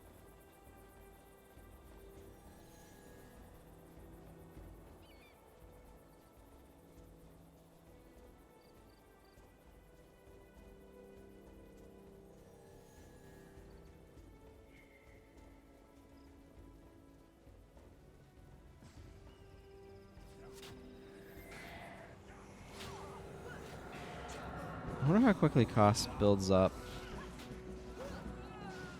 Oh yeah, he builds up adrenaline super fast. Especially because I'm using Watch Yourself. So when I have Watch Yourself up, he starts using Signal of Aggression to get adrenaline.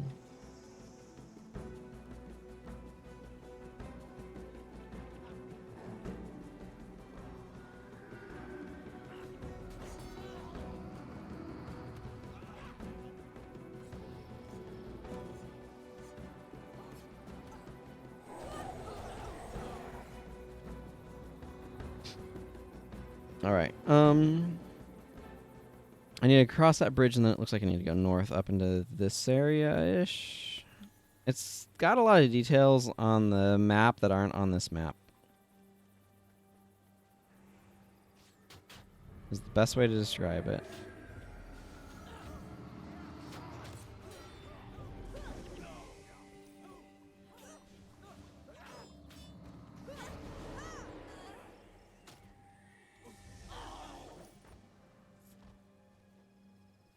Just the best way to describe it.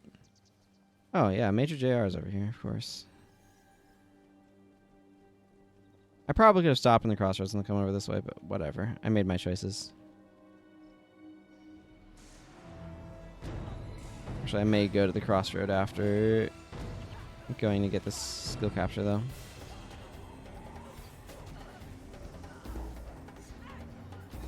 It's probably a suboptimal skill to acquire, but eh. It looks so cool. Major JR has Way of the Assassin, which I don't have any need for because I can't use it very effectively because it's in critical strikes. So.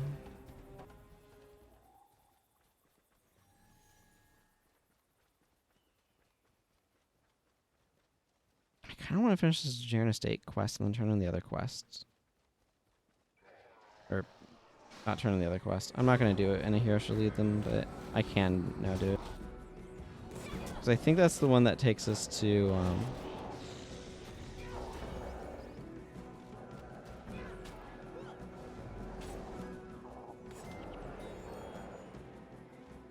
my inventory is filling up. No, not really. Look at my Hydra, though.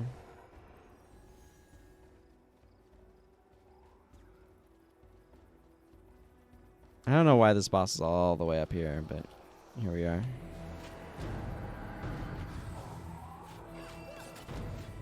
I should really be using my other skills before I use my AoE attacks. Because, like, Whirlwind Attack will fill up faster if I've gotten the other... Or, like, Whirlwind Attack will fill up the other ones faster, because if I hit multiple flows, but anyway. Yeah, there's Bedalter the Angry. That's what I want to go after. I think this is capturable in Vitendi Canyons as well. But I probably want Steady Stance from there, but I don't think I want Wastrel's Collapse. I like Wastrel's Collapse a lot, but it disables all of your non-dagger attacks, I want to say. Is how it works. It's not good if you're not using daggers. And if I'm using daggers on this character, I am also using Warrior's Endurance for energy management, so... Or maybe I'm giving somebody Weapon of Fury. I don't know. That could be. Weapon of Fury is quite useful on the front line as far as I'm concerned. It can last a good bit longer than this, but that ally gains 5% more adrenaline and 1 energy whenever they successfully hit with an attack. So if you're applying Weapon of Fury to yourself, plus that icon looks so friggin' sweet. Such a good skill icon. But if you're applying Weapon of Fury to yourself, you'll probably make the energy back and boost your adrenaline, which is cool If you have like this would actually not be a bad team to have Weapon of Fury on. But Splinter Weapon is just better. So turns out dealing a bunch of AoE damage is superior to getting energy and adrenaline gains. But this would be good for boosting, 3 of our characters, me, Koss, and Milani, with better stuff. I do have a key that dropped. I'm not opening that chest. The key's worth more than the contents of the chest, most likely. Not guaranteed, but most likely. I'm going to identify some stuff while I'm running back. This coin probably has a couple iron ingots in it, which are going to be absolutely worth more than the iron ingots are. I should really reapply my Drunken Master. I could make Drunken Master a lot better by drinking some of this eggnog, but that eggnog needs to go to the characters trying to get the Drunkard title, so meh. I genuinely would prefer Drunkard, Sweet Tooth, and Party Animal to be account bound, just because I think it would make the game more fun to play if I don't have to care about which characters I'm specifically using those items on. That said, that would also mean that the totals required to max them would be absurd, so I'm kind of glad that they're not. Okay. I need to talk to Zudesh for this reward.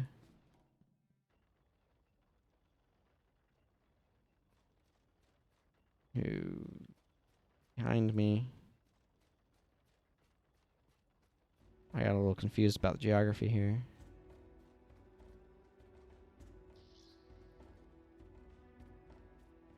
I always just liked you, Sunspears, ever since my son Koss ran off to join your order. I still don't know if I can forgive him, but you've returned my precious daughter to me. The least I can do is give you this.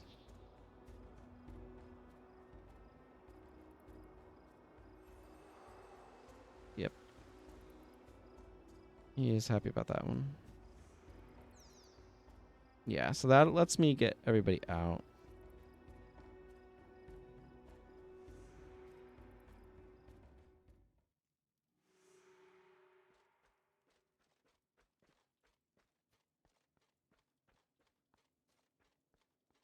Bet you.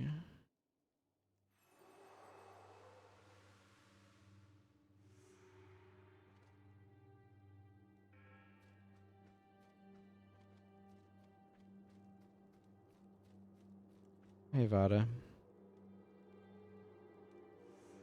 For Cause's money, I never thought he'd live long enough to collect, but a bet is a bet, and I lost fair and square. He's buying back the estate. Funny, I thought his father still held a grudge.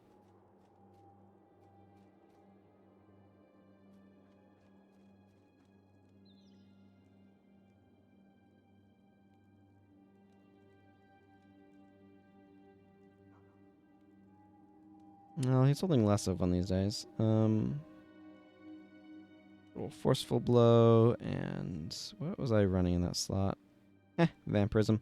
No thanks. I mean, it's a fine skill. Don't get me wrong. It's just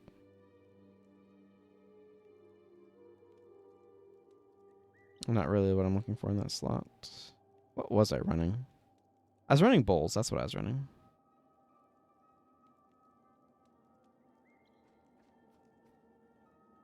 What else do I need to do for this Journey State quest? Family ties? Let's do tendering an offer first. I think that might actually... Alright, I'm going to pop into the zone and see which outpost is closer, because I've got 3 choices for going into here. I can go from the southeast, the north, middle, or the east, or southwest, rather. Okay, so that's just kind of straight ahead, so we'll go ahead and talk. Yeah, I'll clear this out later. Nobody needs to watch me do that at this present time unless my inventory is getting too full, and then in which case I do need to do it.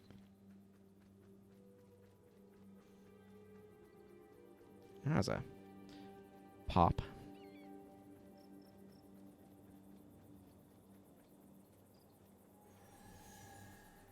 That would explain why I wasn't seeing enemies.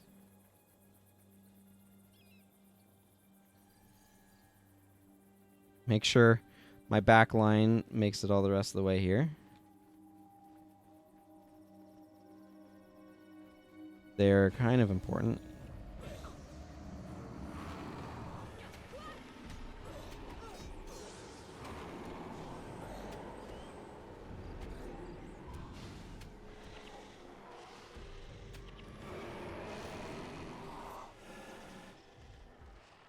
Okay, well, that thing died real quick because a bunch of people were suddenly focusing on it, and that explains why the one dude I was fighting wasn't going down as quickly.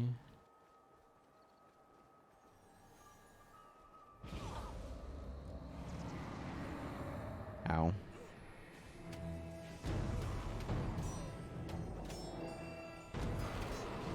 Allow me to submit for consideration. Ow.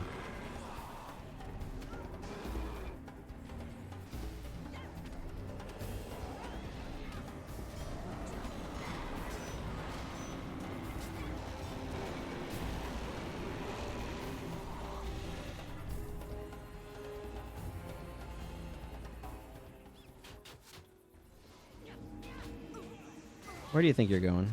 You're not going anywhere. I'm going to save my... Oh, I was trying to save my adrenaline. Because I can bust whirling defense, so...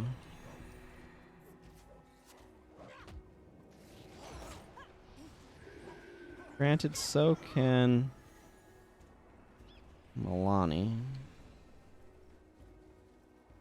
Boy, it's a good thing Elias is Necromancer, because he goes through energy like a lot. He goes through a lot of energy is what I'm saying.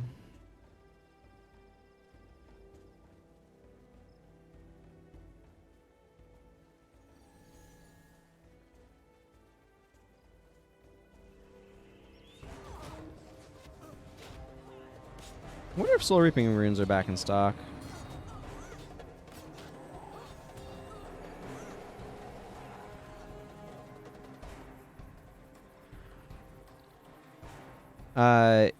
He doesn't... Last I checked, he didn't have a minus Soul Reaping because I literally could not buy them.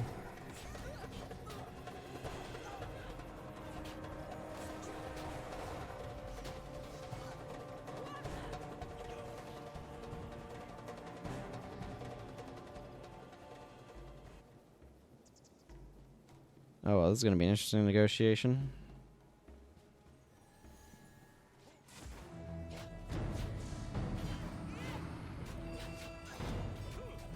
So this is a really interesting word, prodigal.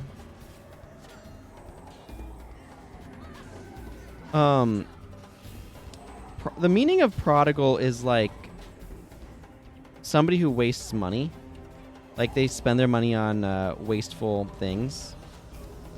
That's what prodigal means. So like if you look at the prodigal sorcerer card for Magic the Gathering, it's somebody who's been spending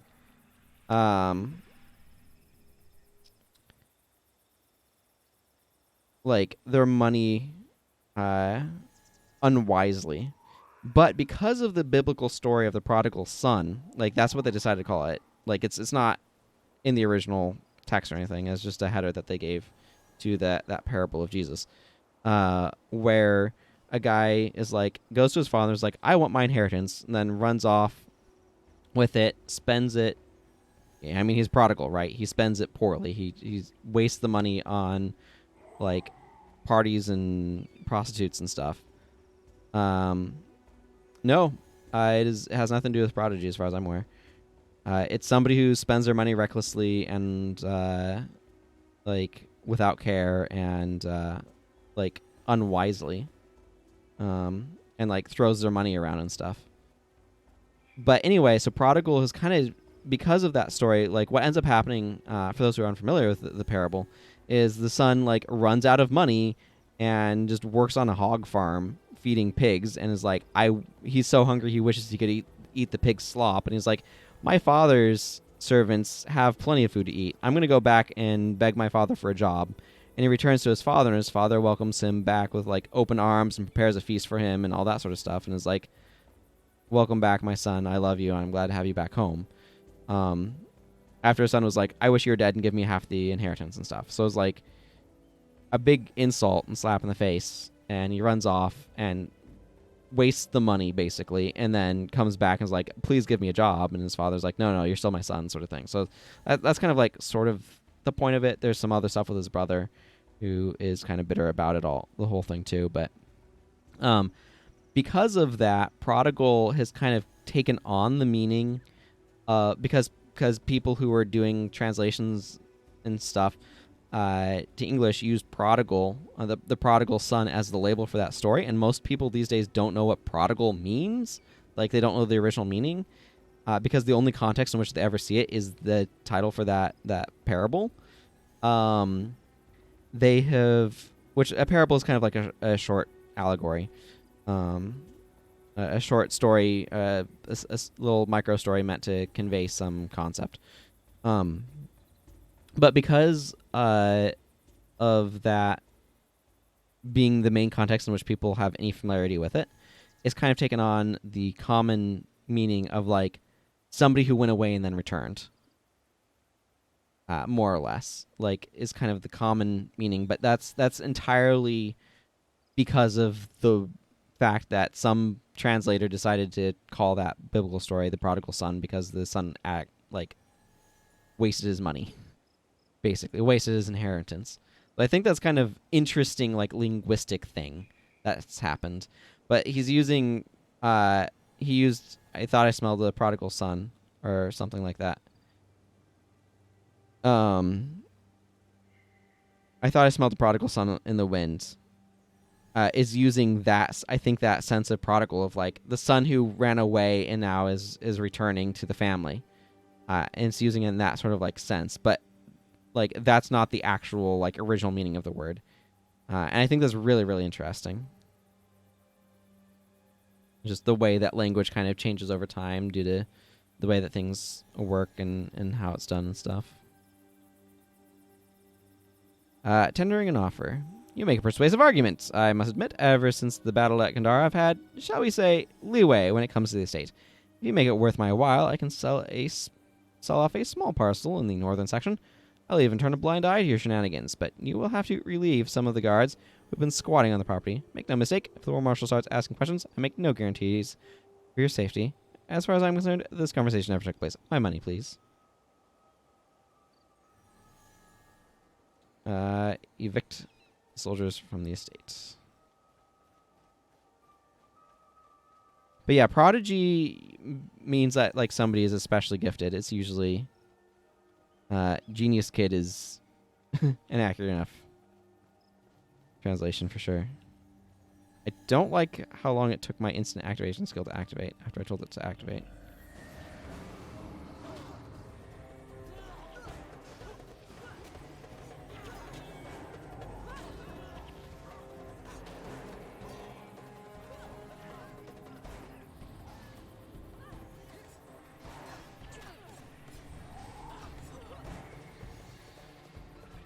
Okay. I need to be wrapping up so I can get myself to bed, but I really want to kind of finish this quest chain.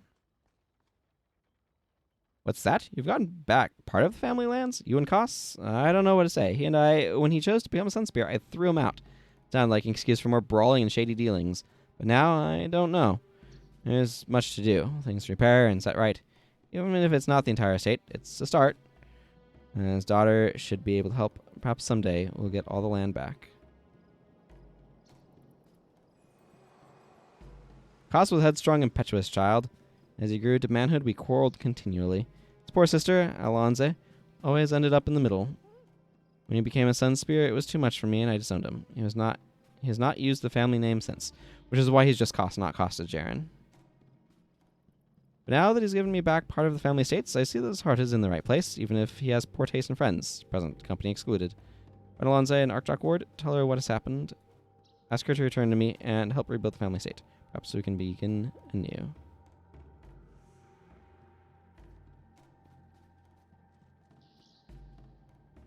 Archdoc Ward, interesting. I wonder why she's there. I'll see where she is in this.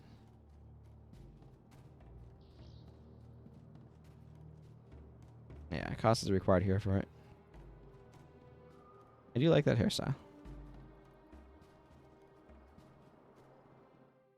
It's the one I have on my female dervish. Oh.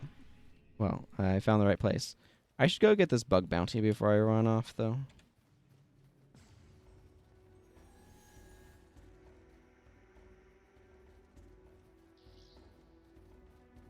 If I still had the incoming fallback, I'd be totally up for using my Gavel of the Nephilim. Man, that is such a cool name for a weapon. For a hammer. Gavel of the Nephilim.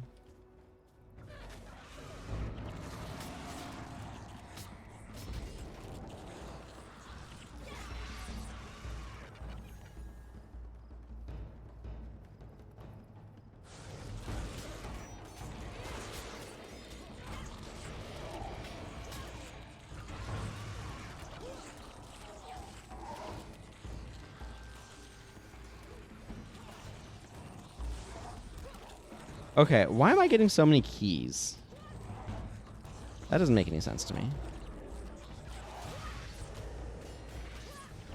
I don't really have a strong opinion one way or the other, but it is an awful lot of keys. Am I going to have to escort her through the map to... we'll find out. This might be a short quest. This might be a long one. Either way, it's full of mandragores. Which is kind of annoying.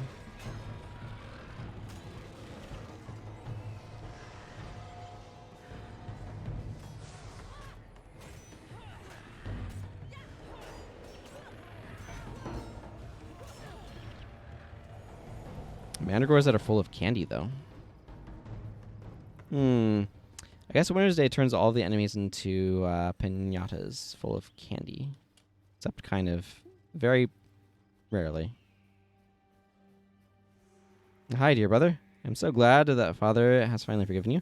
Of course, I'll return to help rebuild the state. Small, but it's ours. You're going to take this letter to Father. I'll be along presently. And please, brother, come by and visit. Bring your friends. Your new friends.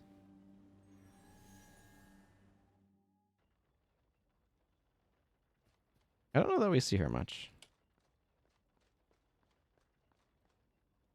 Forgive my tears, but this day is joyous. You have shown me that my son is a good man. Because of his efforts, our family will again be whole. Please excuse me. I have much work to do. Thank you again. And that means that I've finished also the Dejarin Estate quest. I didn't think I would ever see the day. Thank you, Sunspear. You have the eternal support of the Dejarins. Huzzah. And now a hero shall lead them. You know what? I'll go ahead and do this one too. I kind of want to include it in the title. And for that, I kind of feel like I should finish it maybe. I have 7 corn and coins now. Which is nice, I guess. I don't have an immediate great use for them, but there they are. They can join the other 8. 15 makes for a few things anyway. I've gotten over 1.5 plat from that. Not bad, but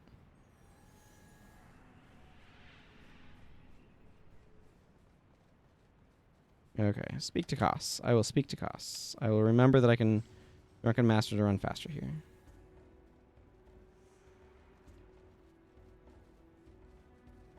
Okay, so we can take these to Venta Cemetery, which is the next mission, but we ain't doing that one right now. Because I'm going to take the Sunspears there, and then I'm going to wrap up for the day, because I need to get to bed. Yeah.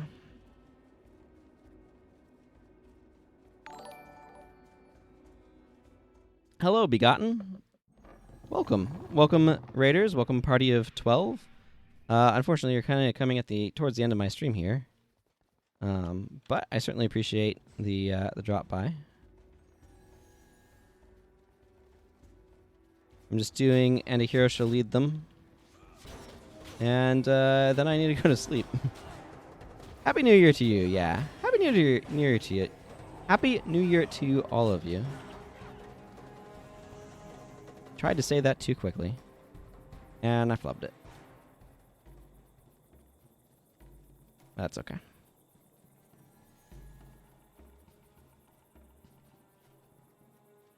Oh yeah, we get introduced to the sentry traps here in this quest. I forgot about that.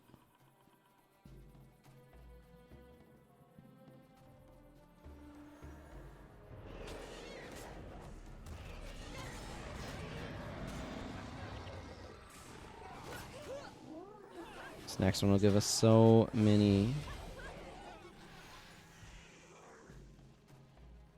NPCs following me around. That was probably premature to the limit, but oh well.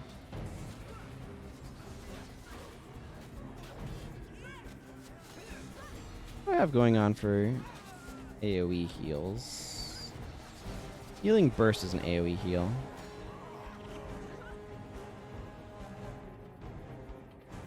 You know, one advantage of having this many melee attackers is it means we have really good opportunities to trigger Splinter Weapon off of multiple people, which is kind of nice. Wonder if I should drop one of these from Sasuke to bring energy management. I don't know. Price has the worst energy, it seems, but he also has Essence Strike, so... The problem is Spirit Rift is super spammable. Maybe I should drop Spirit Rift. Maybe use a Spirit Rift too much. But the cracked armor from it is nice, if a little bit redundant with weakened armor.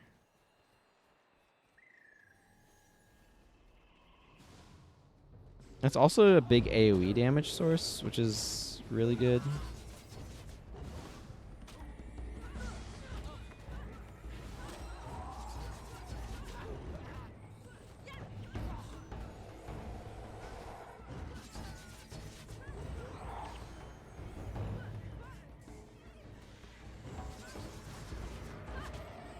How... I thought the Sunspears were supposed to be for every nation, not just Easton.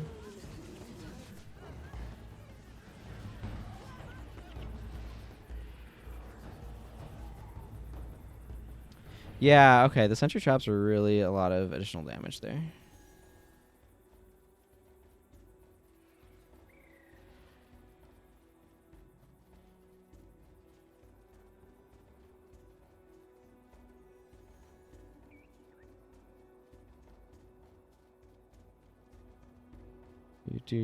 Hello, Commander Suha. Hiding from various troops isn't the worst thing in the world. Heh. We are ready for evacuation.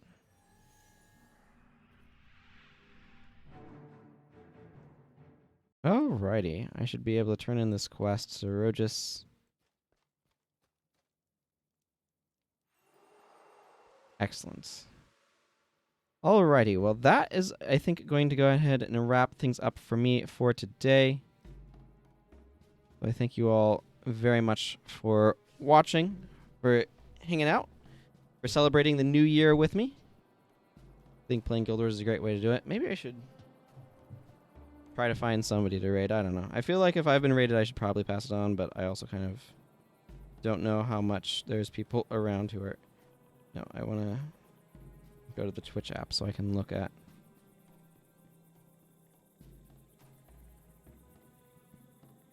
who I'm following. Well, most people I follow are currently asleep.